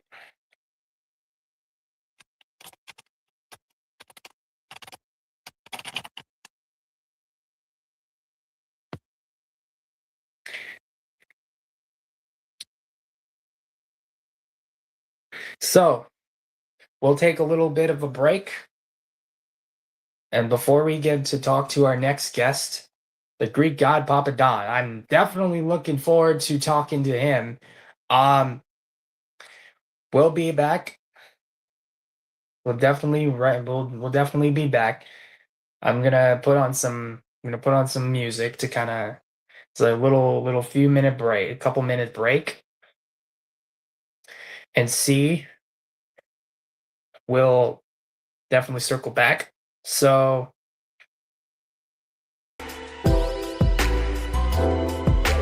all right.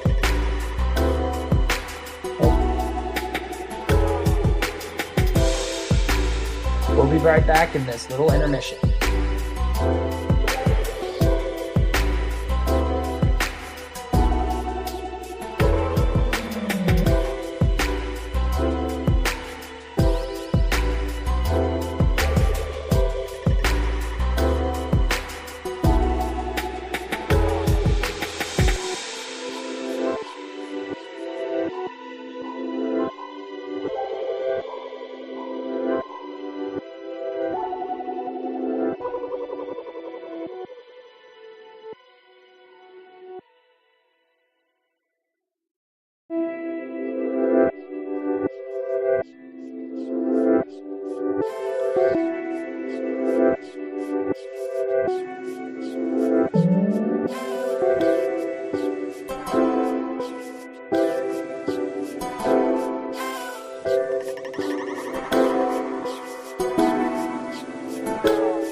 Wait, we're back from the few-minute intermission. We just had Thelonious Jovinius Harlequin on the show. Now we actually will. I'm gonna get ready here. Where's my little? Let me mark out for a second. I'm not gonna. All right. So there's another guest, not just him, coming on the podcast right now. It is somebody who I've actually met at VCW. He's definitely prominent in New York Wrestling Connection. He was a former VCW heavyweight champion. He's a former VCW Liberty champion, which is basically the United States Championship, in my opinion. But honestly, this guy should have been on WWE television. I could see him in the same locker rooms as CM Punk and Seth Rollins and Chris Hero back then. But you know what? Some of those guys he even wrestled on the independent scene. With everything that he's gone through his career, this man honestly should be on the show on WWE television. He has made appearances on AEW. Has made appearances on TNA. I think he may have appeared on ROH too. He has appeared on NWA for their 76th anniversary. He has appeared for basically in the independent scene down the Northeast. And you know what? When I saw him at VCW, my last VCW event, he won the Liberty Lottery match to determine which person that he would want to face, which champion that he would want to face. Honestly, this man doesn't really need an introduction, but you know what? I'm going to give him a proper introduction anyway. Honestly, he doesn't deserve to be discredited or disgraced. Honestly, this man has done it all in the independent scene. He may, who knows? This man has won all those types of titles. Let me look at his background before he comes in. Let's look off his accolades here. Let's look off his accolades. We got the VCW champion, ICW champion, heavyweight champion, Ronin heavyweight champion, New York Wrestling tag team champion, ECWA unified champion, heavyweight champion, NYWC fusion champion, NWA cyberspace internet champion, UXW tag team champion, JAPW tag team champion, LIWF tag team champion, twice. All this man is honestly some sort of a spiritual being, particularly a god. Now, with further ado, may I introduce to you the one, the only, Greek god Papadon. Oppa to you, Greek god. Oppa. What's up, my man? Oppa. How you doing, GGP? I am doing well. How about yourself, kid? I'm doing good.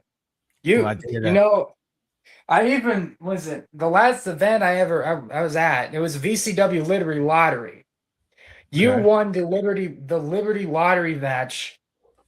You were the last entrant, and even got I even got a little. I even bought one of your merchandise right here.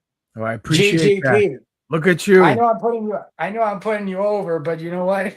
I guess you haven't been put over enough, arguably. But you know what? When I looked at the people that you've faced throughout your career, honestly, you should be on WWE television, or at least have a match on a dark match. I appreciate that. Thank you very much. From your mouth to God's ears to TKO's checkbook. Hopefully, we'll see one day. Yeah, probably so. Maybe if it's just a one-off match, maybe just appearance on television as like an extra, But there's like the people that you have wrestled, Tony Nese, CM Punk, Chris Hero, some of those names that you've wrestled on the independent scene throughout your career. Even Tony Nese, you got into team with, called the Premier Gods. I watched, you and Tony Nese face off against Alex Shelley and John Silver. It was that match. When I saw that match, my gosh, I don't know if you and Tony Alex Reynolds and John Silver. Yeah, Alex Reynolds. I forgot his last name. I forgot his last name for a second. But I feel like I'm just a little over my head. But do you and Tony Nese are you and Tony Nese still tight?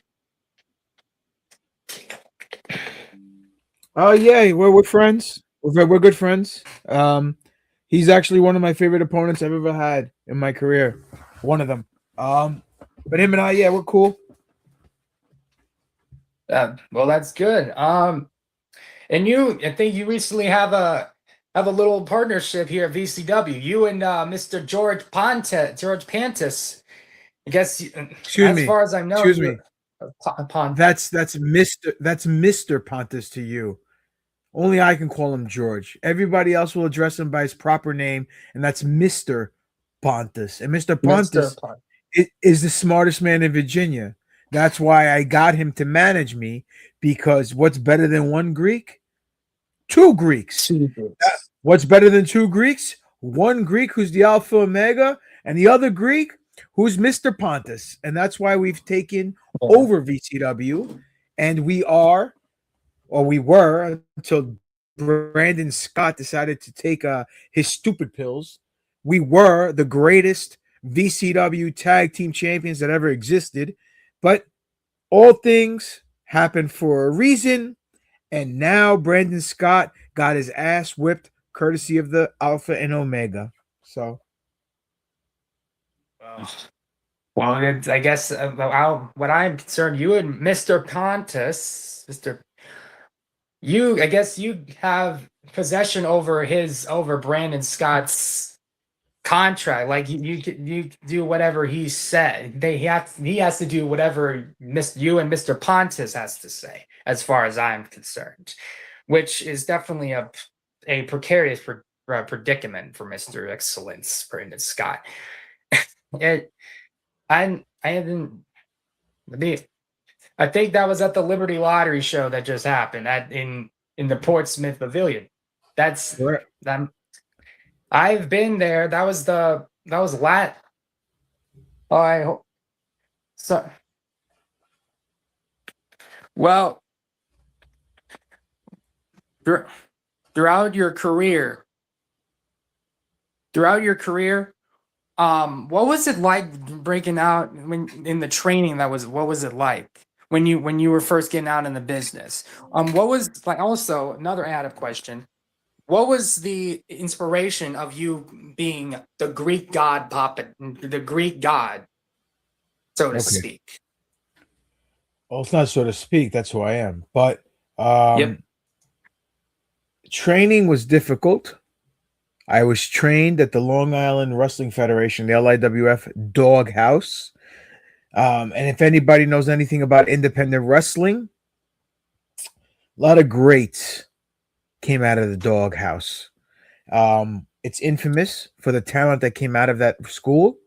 It was guys like my trainer, Homicide, Low Key, Monster Mac, and Danny Moff. They were known as the Hit Squad. Low Life Louis Ramos, Death Match King, Expert Extraordinaire, the Grim Reaper, my former partner Havoc, when we were in the tag team, The Solution, may he rest in peace. The greatest manager never to be on TV, the sure thing, John Shane, and the Dirty Rotten Scoundrels, the most charismatic tag team I've ever seen, and many others. Ghost Shadow, who's the most underrated ever in independent wrestling. So people come out of school. The Northeast in the early 2000s, anybody who's anyone came from the doghouse. So I was very blessed and very fortunate. It was very old school. They beat the hell out of you to see if you deserved to be part of the lineage. And if you complained, you got your ass kicked even further. You had to give it back to them and earn their respect. Many people stepped into the ring. Very few stayed. I was one of those who stayed. And within a month of my training, I started training in June of 99. July 17th, 1999, a month later, I have my first match, which is usually unheard of. Usually people have their first match after a year or so of training. But I am the Alpha and Omega. I'm a ring general and I'm a prodigy. So 6 months later, myself and Homicide were main eventing at the Doghouse in a ladder match for the heavyweight championship. So it was difficult, but it was a lot of fun. And to be honest with you, later on in my career, after the Doghouse closed because it's lost its lease and didn't have a facility anymore, I went to the NYWC Academy where I continued training with Havoc and many other people. And I was taken under the wing and the learning tree of ECW legend Mikey Whipwreck. And he ended up polishing me up here and there and everywhere in between. So I say that my two trainers are number one, Homicide, and Mikey Whipwreck. So those are the guys I've was very fortunate to sit under their learning tree.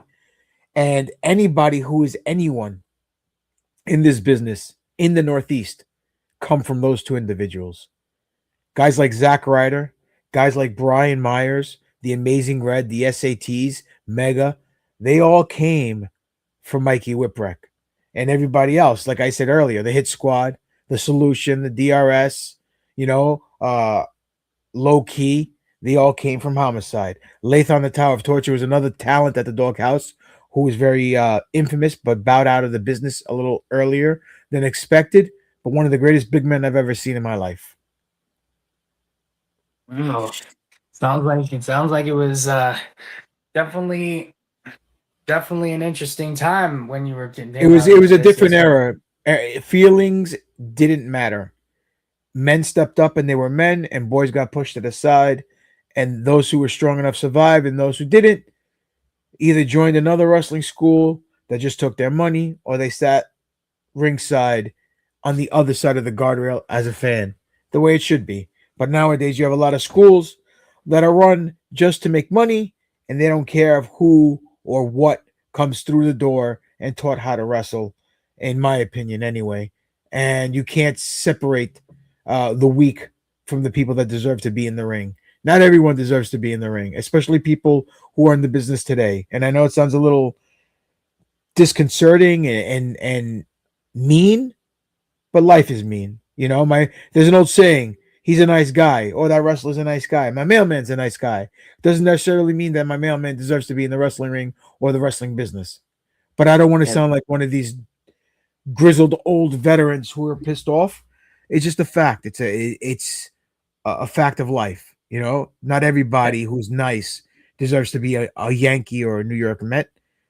Only the top of the top get on the roster and get to play in pinstripes. The same mentality should be for professional wrestling as well. So being the Greek god, how deep is your so what's how deep in the culture of the Greek heritage are you? Like, is your It's not a gimmick. it's Let me explain yeah, it to you like this, Kyle. Let me explain it to you like this. When I okay. started, I was just Papadon, right? Because Hmm. Papadon is my last name. You add the letters Hmm. I-O-U after the word Papadon, you get my Hmm. long Greek last name, Papadoniou. I took off the I-O-U, and it was just Papadon. It was a lot easier to say for the fans. So, with that being said, I didn't have a gimmick. I was in a tag. I started out singles.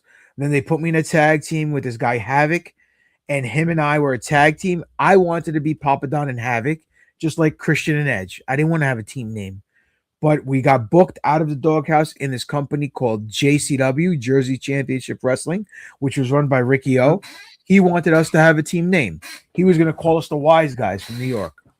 Very cliche, very old school, very generic. We didn't want the Wise Guys. So we came up with the idea to call ourselves the Solution because everybody else was the problem.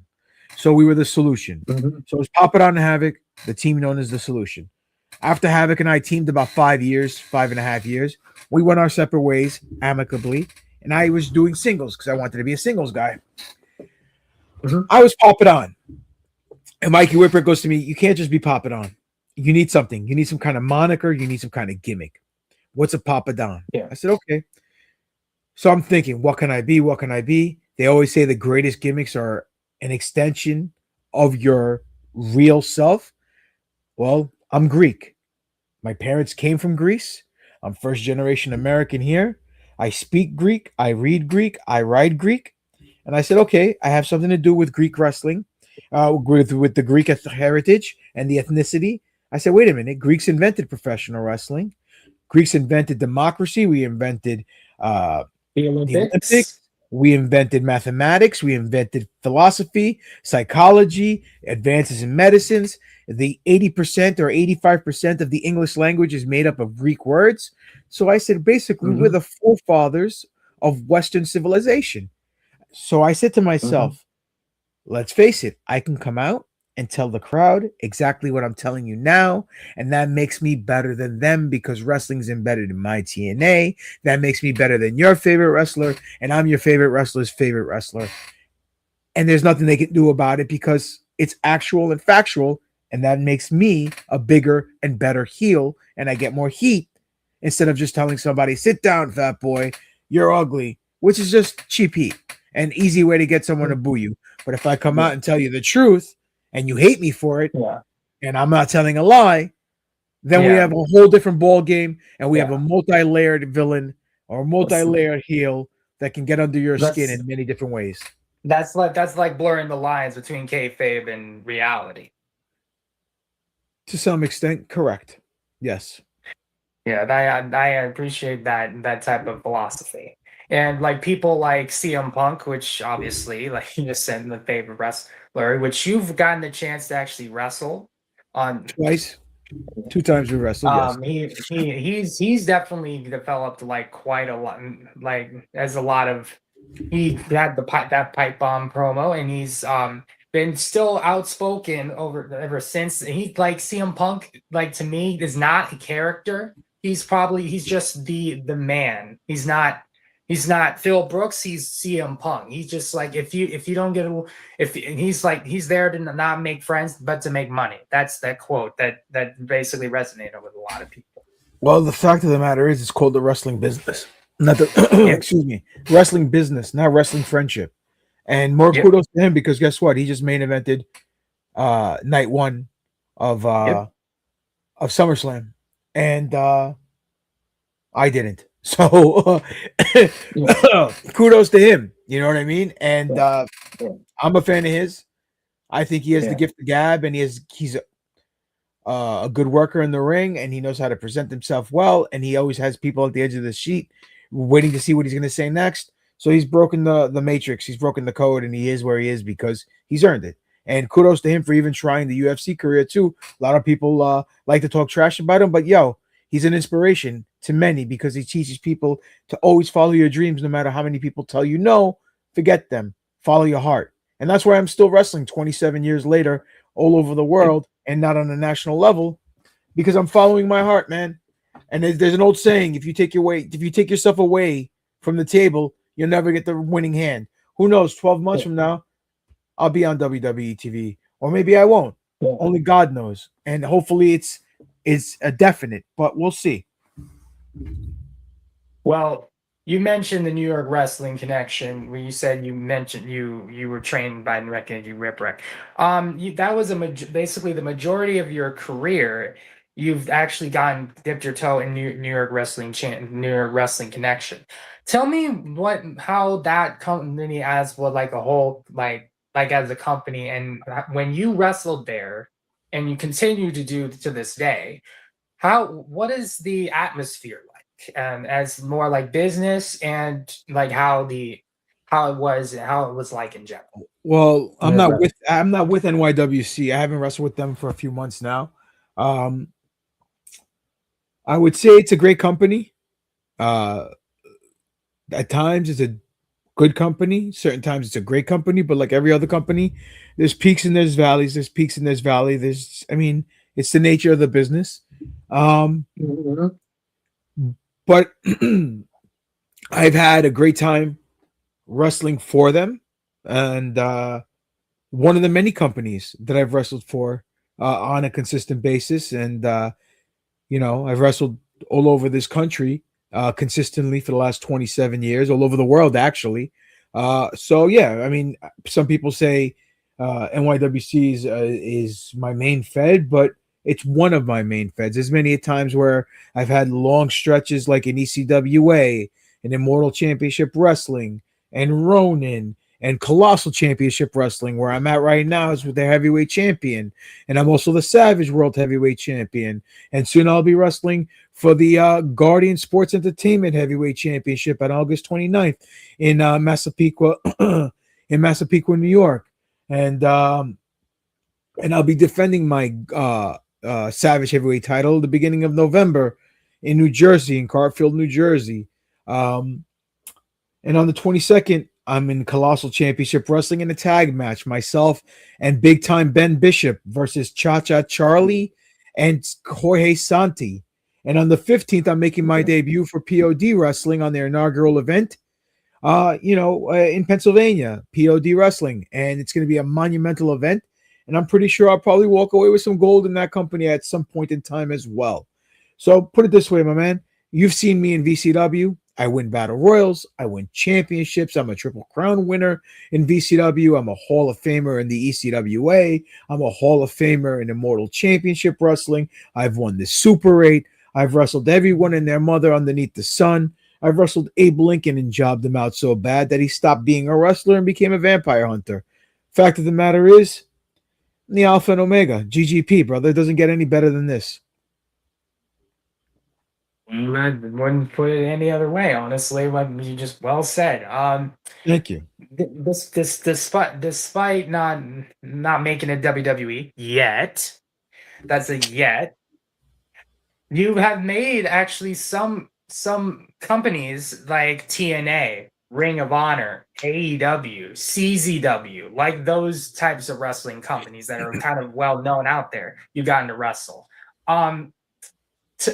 Tell me about those types of matches, like especially like the more modern ones, like the AEW.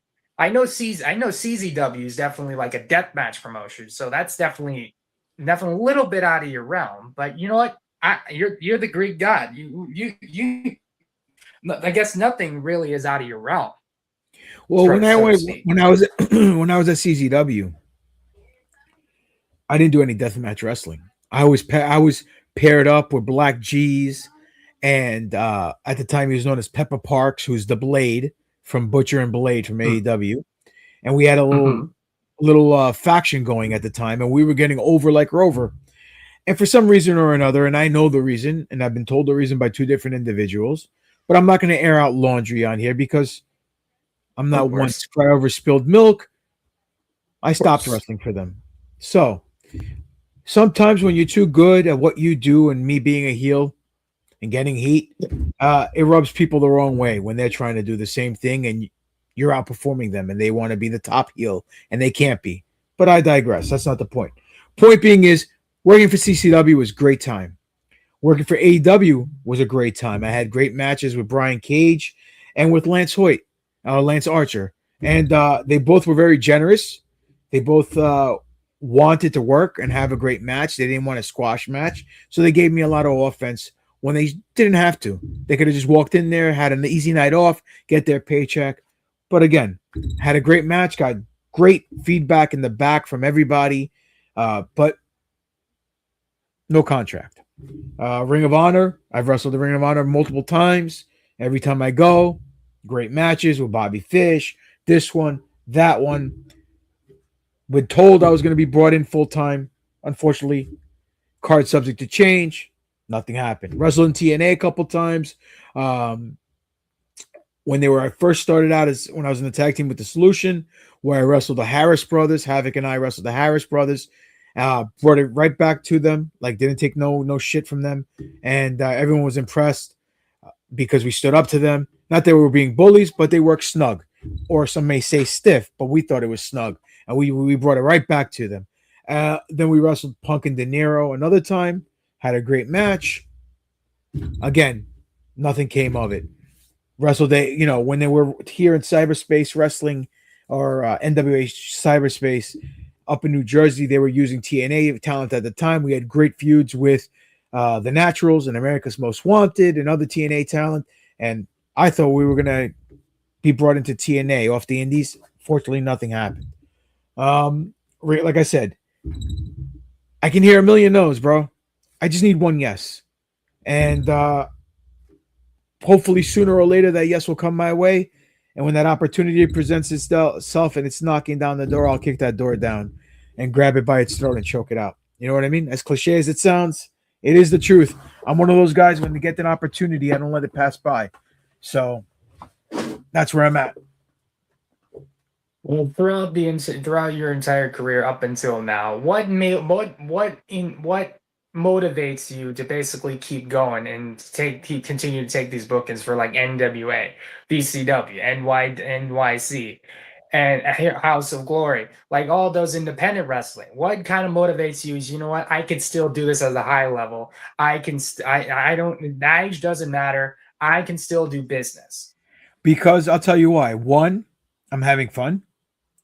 Two, I am really good at this. And I'm not conceited. I'm just convinced. I mean, look, I am 49 years old. I've been wrestling for 27 years.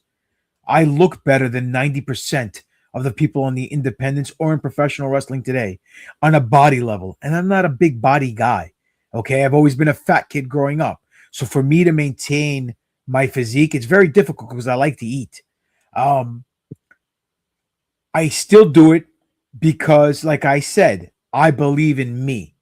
And whether all the haters out there keep telling me no, I'm going to prove them wrong eventually. And when I do prove them wrong, it's going to come back to me 100 times over in my favor. And when it does, the main reason why I still do it is to show my children that even though you hear a million no's, when you hear that one yes, and you make it count, it was all worth it, because it's not about the destination. It's about the journey getting there. And I want to prove to my kids that hard work pays off. I want to prove to my children that you never quit and you're never scared to fail, because there's no such thing as failure. It's just you learn from your mistakes. And I've made plenty of mistakes in my career, and I've learned from it. And that's why I am who I am today, the Alpha and Omega. You could put me in the ring with anybody at any time, at any given point in any country, and I'll have a banger of a match. And it's not the moveset, because I'm a heel. I'm not very flashy with what stuff I do, but I make that emotional connection with the people. As you see when you come to a VCW show, as soon as I step through that curtain, they're on their feet hollering and hooting and yelling and screaming and giving me the finger and telling me I'm number one in their heart and calling me Little Caesars and all this nonsense. No one else does that. And it's the year 2026. And I'm getting ovations and heel heat like it's 1984. Nobody else can do that anymore, because it's a lost art. I know how to work. I don't just wrestle. You could train a bear or a monkey or a dolphin to wrestle. You could teach anybody a move, But to make an emotional connection with the fans so they believe in you, that is where the magic happens. And not many know how to do that. Even on a national level, not many know how to do that. So I'm very proud in what I present in that ring, like an artist that's proud of his masterpieces. I'm very proud of the stuff that I do in that ring for many different companies that I wrestle for on a consistent basis.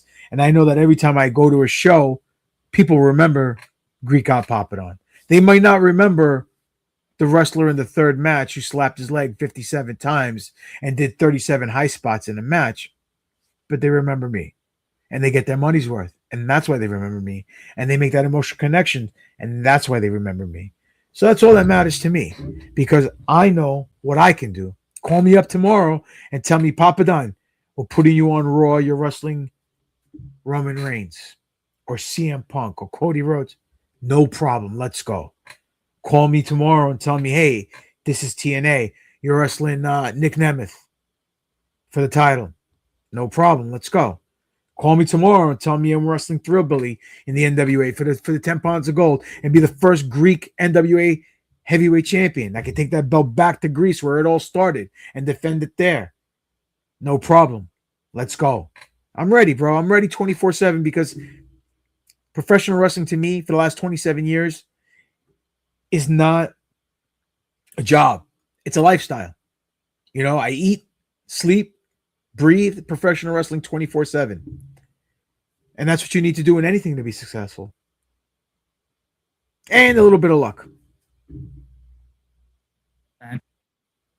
I can no words describe, no words further. Honestly, that's definitely some good advice for the people that are starting out in the industry, that that didn't used to know about like the old ways. Like the people is like, tough love. This is the wrestling business. This ain't ballet. That's the key term there. This ain't ballet. This is the industry.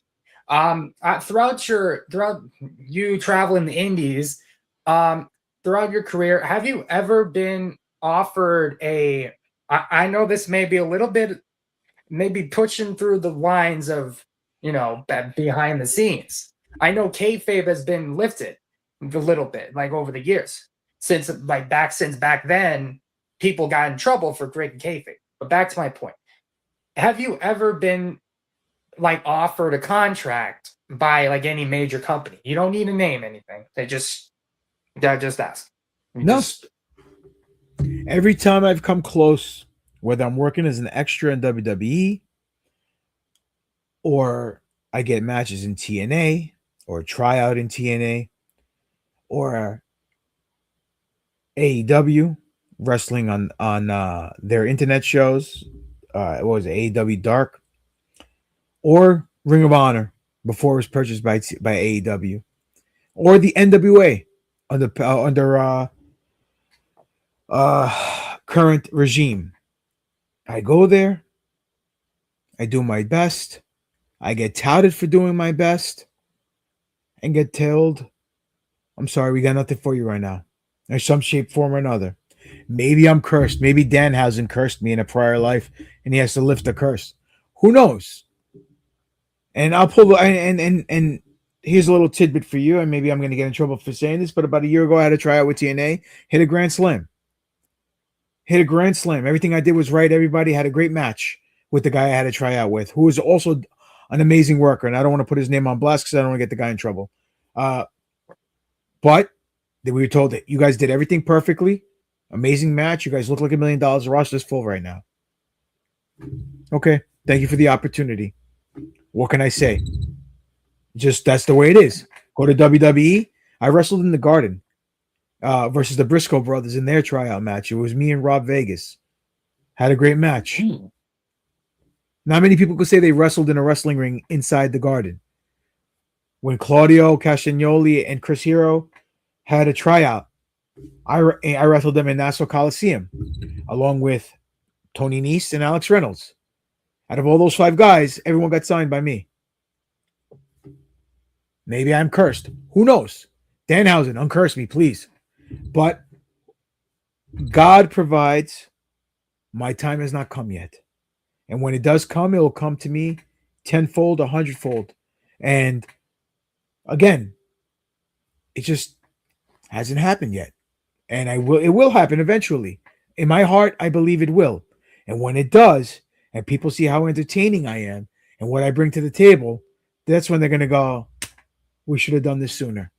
But it's okay. It's okay. Everything happens for a reason.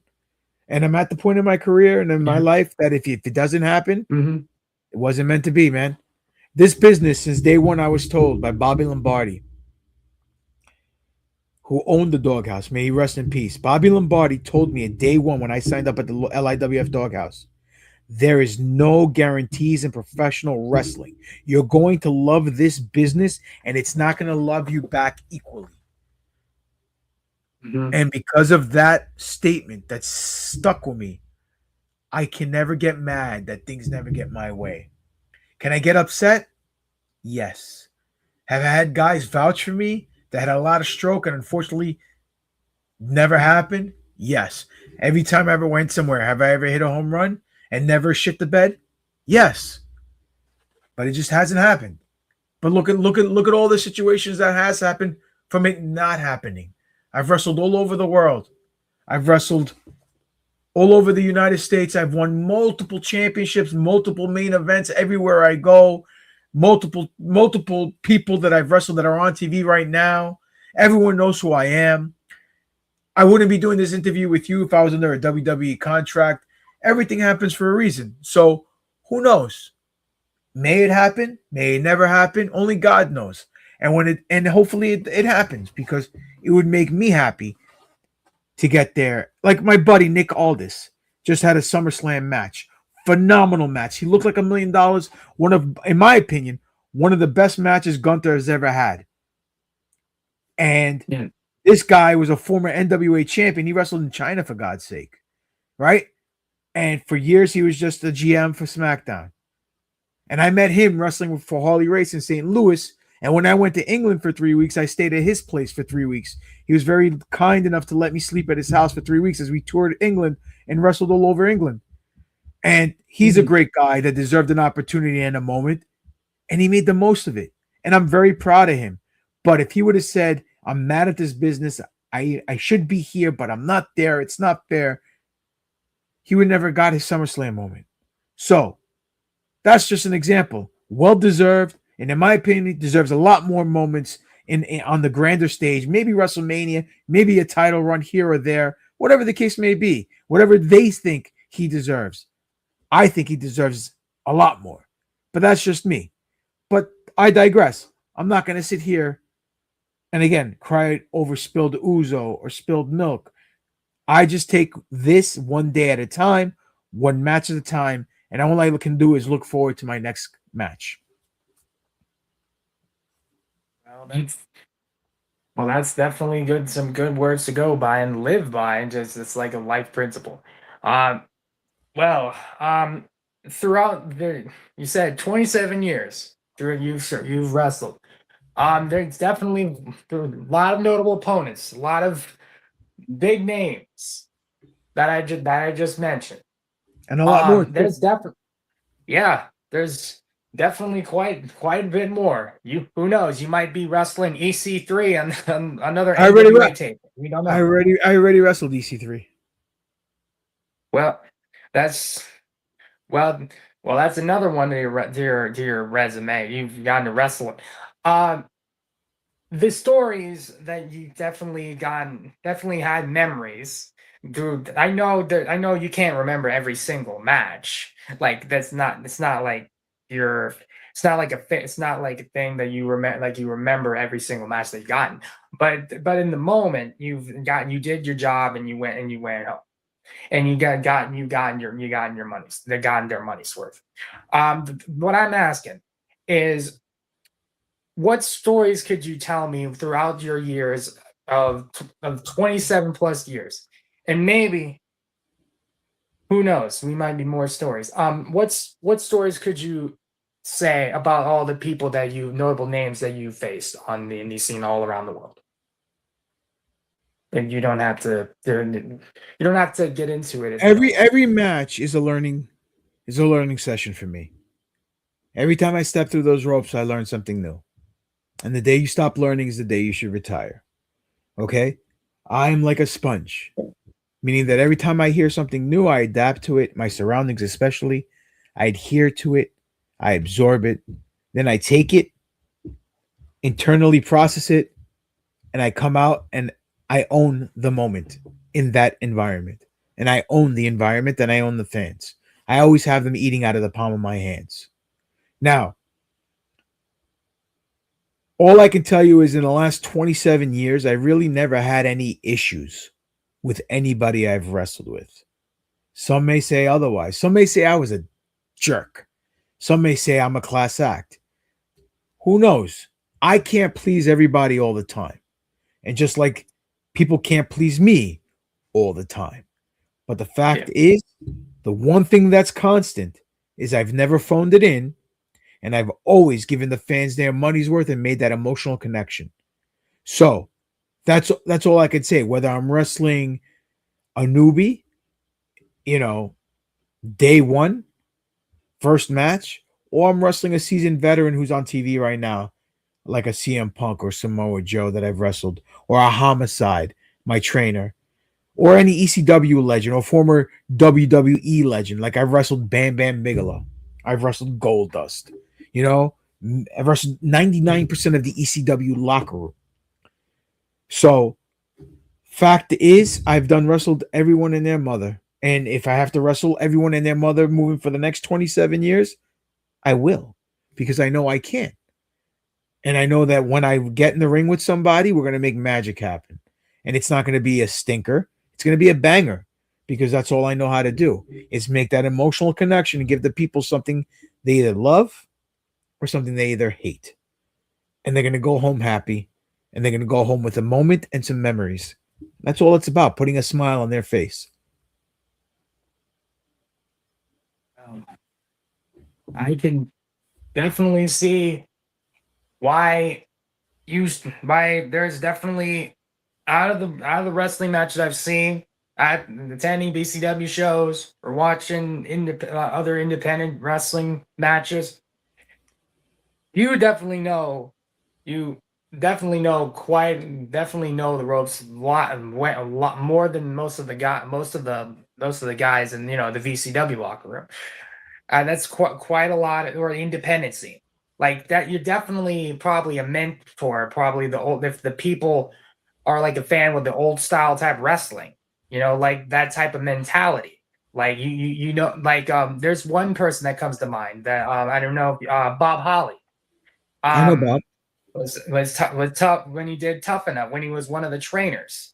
There was obviously the story about Matt Capitelli, but I know, but nothing against Bob, but Bob is definitely one of those people that's like you're one of those tough guys, like not like tough guy like tough, but like the business. It's not like treats it as a business, like really seriously, like you and that type of mentality I think is probably needed in. It's like people like like those rookies, like they don't. You're definitely one of those people. Like being under their tutelage. Definitely one of those people. I know I'm putting you over quite a bit, but I feel like that's just I'm kind of emanating that from the aura of that. Well, listen, I appreciate that, but do you see what you're saying? You're saying statements that are not only actual and factual, but backed from your personal experience from watching me wrestle. So when you by you coming watching me wrestle at certain events, you automatically assimilate what I do in the ring on how I carry myself outside the ring, and that I am not someone to play around with. But that's exactly what I'm telling you. Whether you know me or you don't know me, you have an idea about me. There's some kind of mysticism to the GGP persona, to character, if you will, or just to GGP in general. Now, that's what it's all about.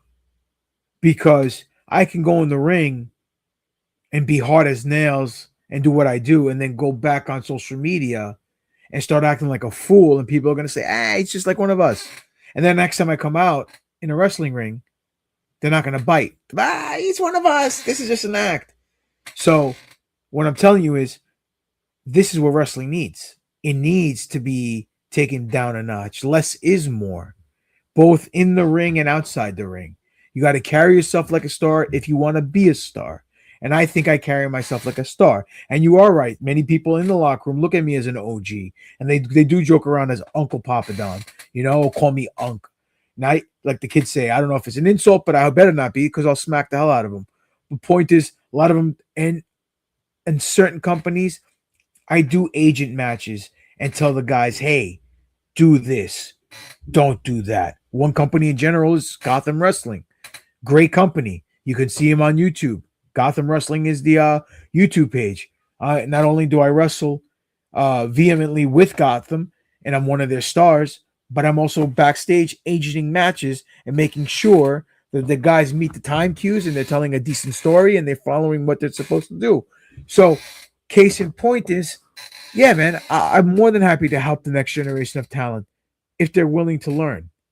And what people need to realize is that in professional wrestling, moves don't matter.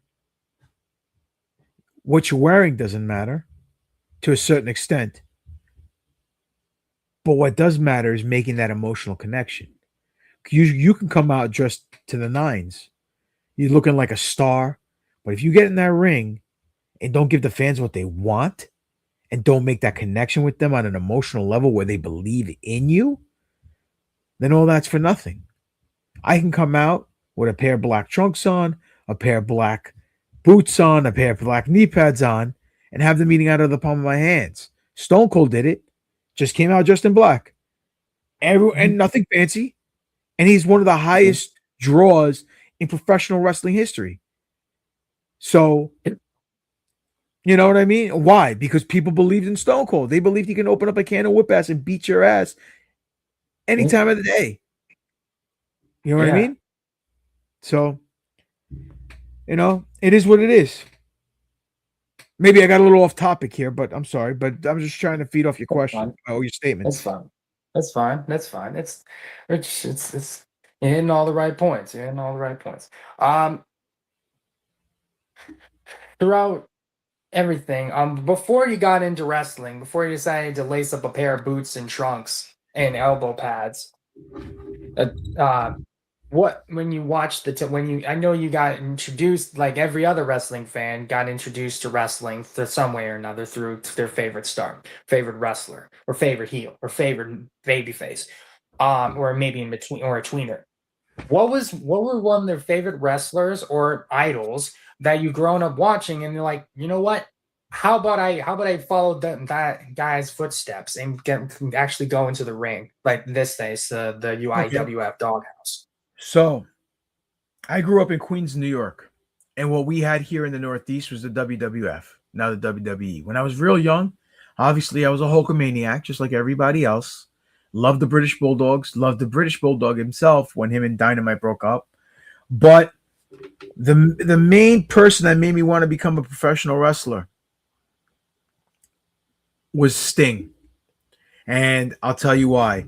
I fell in love with Jim Crockett Promotions, the NWA, mid-'80s. You had the Horsemen, you had the Rock and Roll Express, Midnight Express.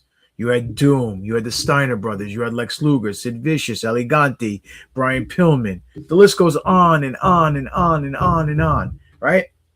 So, I was a very big proponent for and fan for Jim Crockett Promotions. There used to be a show here in New York called NWA Power Pro. It aired on Channel 11, which is now the CW, used to be called WPIX. And there was a TV match one day between Sting and Ric Flair. Now, it wasn't a Great American Bash match. It wasn't a Clash of the Champions match that everyone talks about. It was just a simple TV match. I saw Sting and I was hooked. I saw Flair and I was hooked. I said, this is exactly what I want to do. I went sometime later, there was another match on NWA Power Pro. It was Sting again, and he was wrestling Mike Rotundo, who was in the Varsity Club at the time, which was a faction made of collegiate wrestlers. Mike Rotundo represented Syracuse. The Dogface Gremlin Rick Steiner represented Michigan. Later on, Dr. Death Steve Williams came in and represented Oklahoma, and they were managed by the Taskmaster Kevin Sullivan. Well, Mike Rotundo was a TV champion, and Sting had to beat him within a certain time frame. And they said then he can't do it, and they're putting up $15,000 bounty or in a bag. And if Sting wins within the time period, he gets a TV title and the 15 grand. Sting won. He became TV champ and 15 grand. I remember going up to my mother. She was washing dishes. We were living in Jackson Heights, Queens at the time. Mom, I know what I want to do when I get older. Now, my mom, being a Greek immigrant, is probably thinking doctor, lawyer. I'm going to become a professional wrestler. This guy Sting just won 15 grand in less than 10 minutes, and he became champion. She looked at me and was like, go play with your toys, and rolled her eyes. And she basically, the feeling or the aura of the scenario at the time was like that movie, A Christmas Story, where Ralphie wanted a Red Ryder BB gun, and everyone kept disappointing him and telling him, you'll shoot your eye out, kid, and shot down his dreams. Well, my mother did that. She basically said, go play with your toys. Good job, kid. Get out of here. Hit the bricks. And ever since then, I wanted to be a pro wrestler. Wow. Well, that's definitely a good inspiration. I know he had a retirement match the other year again AEW, and my man, that it would have been nice if you would have actually gotten to wrestle him, or have you? I would have loved. No, I've not wrestled Sting. I would love to wrestle Sting. I did meet him at a New York Comic Con and told him the story about it, him being an inspiration for me, and he was very taken back and he appreciated it. Well, I think he's basically a manager on AEW television, managing Darby Allin, but that's definitely a good inspiration for a wrestling fan back then, especially. And you said you were obsessed. You liked Jim Crockett Promotions. I think I loved Jim Crockett Promotions. I liked the WWF. Yeah. I loved Jim Crockett Promotions. And when I fell out of wrestling for a couple of years around 1991, 1992, 93, I came back in 94 and I started watching WCW on TNT. I was a WCW guy, obviously, because all the NWA guys were there when WCW and NWA split. And I started watching that and then fell in love with it all over again once the NWO happened. And I'm a huge NWO fan. So those two periods in professional wrestling, the late 80s into 89, 90 with Jim Crockett Promotions, and the mid 90s into the early 2000s during the Monday Night Wars, those are my two favorite times of professional wrestling. And I was always a WCW, NWA guy, even though I'm from New York. Well, I know Jim Crockett Promotions. I think the last show they had, not to my knowledge, was in 2022 when they did Ric Flair's final match. I don't think you were on. Were you able to watch that match? When Ric Flair had his final match back in a couple of years ago? I've not seen it. I know he wrestled Jay Lethal and I think Jeff Jarrett, correct? Yep. Yep. Yes. With Andrade. Yeah, with Andrade. He teamed with Andrade, his son-in-law, and Karen Jarrett was on the ringside. That was in 2022. Whatever you will. I know Ric Flair was part of Jim. I think worked for Jim Crockett Promotions back then. Before he came to WWE, he went back to WCW. Yep.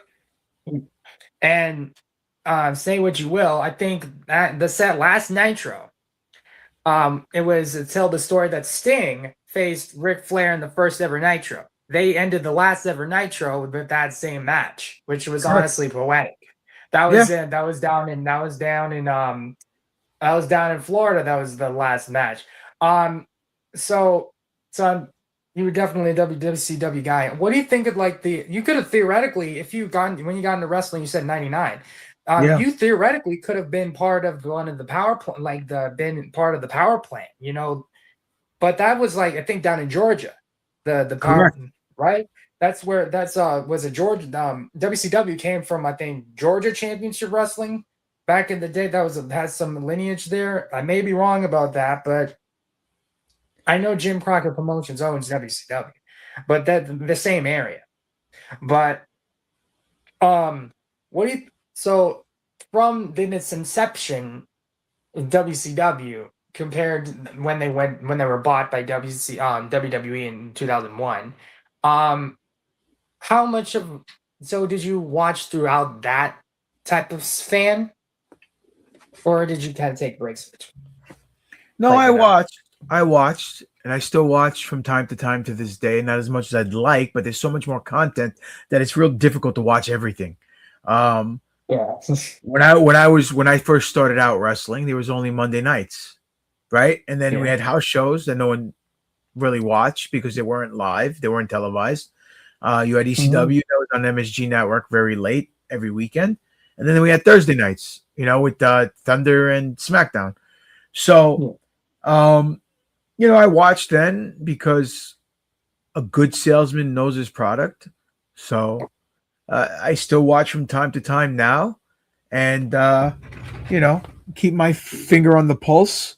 I do watch a lot of old school stuff because you know, that's what's I believe is good storytelling, and you're able to tell what you need to be told without doing 37,000 moves. You just make that connection with the people. But again, then I also watch what's out today, which is, you know, the arcade style, which is like you know, underselling everything and whatever. But the point is, if I'm wrestling in front of a crowd that wants to see that, that's what I'll give them. If I wrestle in front of a crowd that's old school, I'll give them an old school match. You adapt to your surroundings, and that's what I offer. I mean, I can wrestle every style there is out there.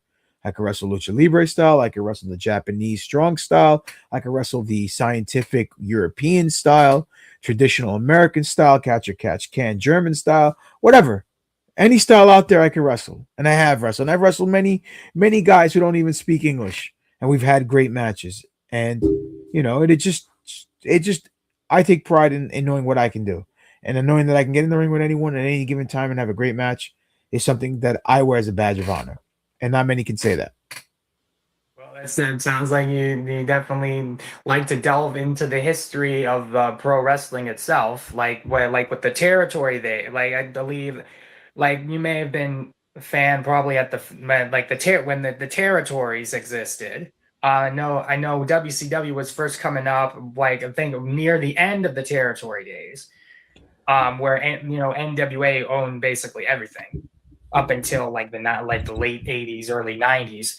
And like you do you like go when you go when you look at the types of different wrestling, you say catch as can like that's types of wrestling like even the ancient guys, or not ancient, or like older guys like Frank Gotch and like Martin the Farmer Burns. Those are older guys like Bruno Sammartino even, and superstar Billy Graham, like the different wrestling styles, and even amateur wrestling.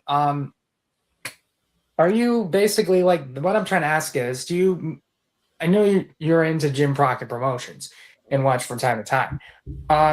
What I'm asking is, do you usually are you like kind of like to learn about the history about pro wrestling? Are you? Of course. Listen, I told you, the Greeks invented professional wrestling. It's embedded inside my DNA. It's in my blood. So, do I like the history of professional wrestling? Of course, because if it wasn't for the Greek people, there'd be no wrestling. And some people out there are going to be like, no, the wrestling was invented in the carnivals.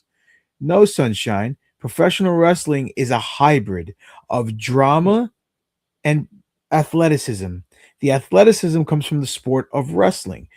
And the drama side is obviously the entertainment portion of professional wrestling. Greeks invented entertainment. We invented the Greek drama. We invented the sport of professional wrestling. Henceforth, we are the inventors of professional wrestling, the forefathers. And case in point, like you said, we invented the Olympics, sporting events. That's where wrestling is held now, in stadiums and things of that nature, right? It's a bread and circus, right? Point being is, it all trickles down to the Greeks. So, do I like the history of professional wrestling? Absolutely. Because I am the history of professional wrestling. I'm also the future of professional wrestling. And I'm also the present of professional wrestling. So, of course, I like it. And I have watched, and I continue to watch many different facets of professional wrestling, whether it is the territories, whether it is AWA, NWA, WWF, WWE, AEW, TNA, current NWA, independent companies, Lucha Libre, Japanese wrestling, New Japan, All Japan, Noah, CMML, AAA. Listen, I can't get enough of it. I love it. So why do I watch it? Because again, I'm a student of the game. And a good salesman knows his product. You know, I once wrestled La Parka. The guy don't speak English. How does La Parka and Papadon have a match? Was it a good match? Absolutely, it was a good match. You know what I mean? So it made it work. I made it work because only I can. So look, I know what I can do. And I tell this to the people all the time, the young kids coming into the business. Know the history of professional wrestling. Study different forms of professional wrestling. Watch all the different outlets, past, present, future, indies, national companies, foreign companies. Continue the learning process. And like I told you earlier, I'm always constantly learning. And I'm always constantly trying to make myself better. That's why I'm in this game 27 years and I haven't fizzled out like most people. Because I'm just keep getting better and better and better and better. And like fine wine, I age well. Unlike many that age like milk. You follow? I do follow. I'll give you one last question and I'll let you go. All right, GGP. Sure, bud. So the last question. If after was whenever you decide, I know there's a planning process in professional wrestling, obviously choreographed, but and then at the end of the day, when you do retire, obviously they, even though they don't think about, they always think about that, but not, it's not like in the forefront.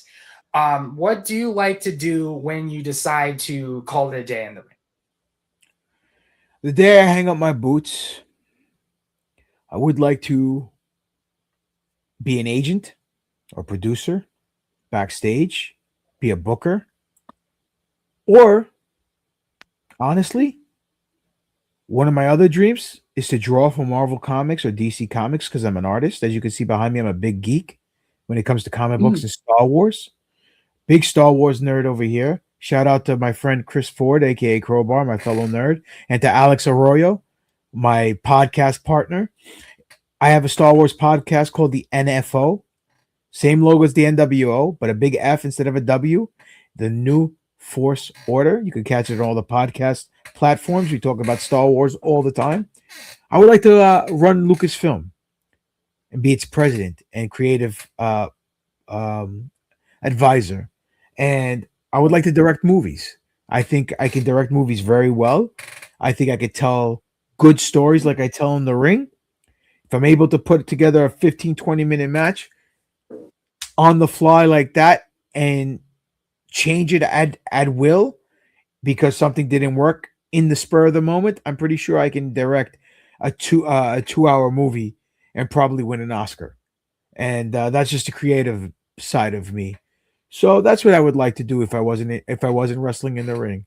Be backstage as a producer / agent or a booker, be part of creative, or run Lucasfilm like Dave Filoni is now, or direct movies in Hollywood, or star in movies. Maybe I'll smack The Rock around in a nice blockbuster picture. Well, Greek God, Papadon, it was good talking to you.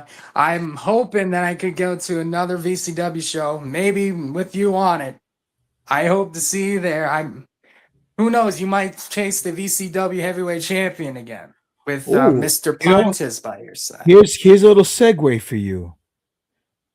Devontis is the current champion. He just beat Rex Lawless. Devontis stole the title from me when he cheated. I never had a rematch. So let's put that into the universe and let it manifest itself down the line. Because with Mr. Pontus in my corner, if I get an opportunity to take that title from Devontis, it's coming back around my waist, and I'll be the two-time, fine as wine VCW heavyweight champion. And let's face it, bro, nobody in that company does what I do, only how I do it. And I'm pretty sure that when me being in the marquee as the heavyweight champion, they'll draw their biggest gates like they did in the past when I was champ. But I digress. Time will tell. I'm not telling how the VCW management should run their company, because let's face it, it's their company. But if it was my company, you know where I'd be. Indeed. Nice talking to you, Greek God, Papadon. A good Opa! Kyle, to ya. it was a pleasure. Thank you for the opportunity. To everybody out there, make sure you support independent wrestling. Come check me out August 15th, POD Wrestling, Pennsylvania. August 22nd, I'll be defending my heavyweight. I'll be in a tag match with big time Ben Bishop. I am the CCW Colossal Championship Wrestling World Heavyweight Champion, teaming with Ben Bishop versus Cha-Cha Charlie and Jorge Santi at Colossal Championship Wrestling at the Queens Elks Lodge in Queens, New York. And August 29th, I will be at Guardian Sports Entertainment, GSE, where I'll be in the main event versus Jarrett Diaz for the GSE Heavyweight Championship. The winner becomes the first inaugural GSE Heavyweight Champion. So check out all that. Check out GGP all over social media. Greek God Papadon is my handle on Instagram and on X. Demetrius Papadon on Facebook. Pro Wrestling T / Greek God Papadon is the Pro Wrestling T store. Greek God Papadon is the YouTube channel. And if you're smart, you'll buy t-shirts. And on top of that, you'll come see me at my events because I'll give you your money's worth. Hoppa! Nice talking to you.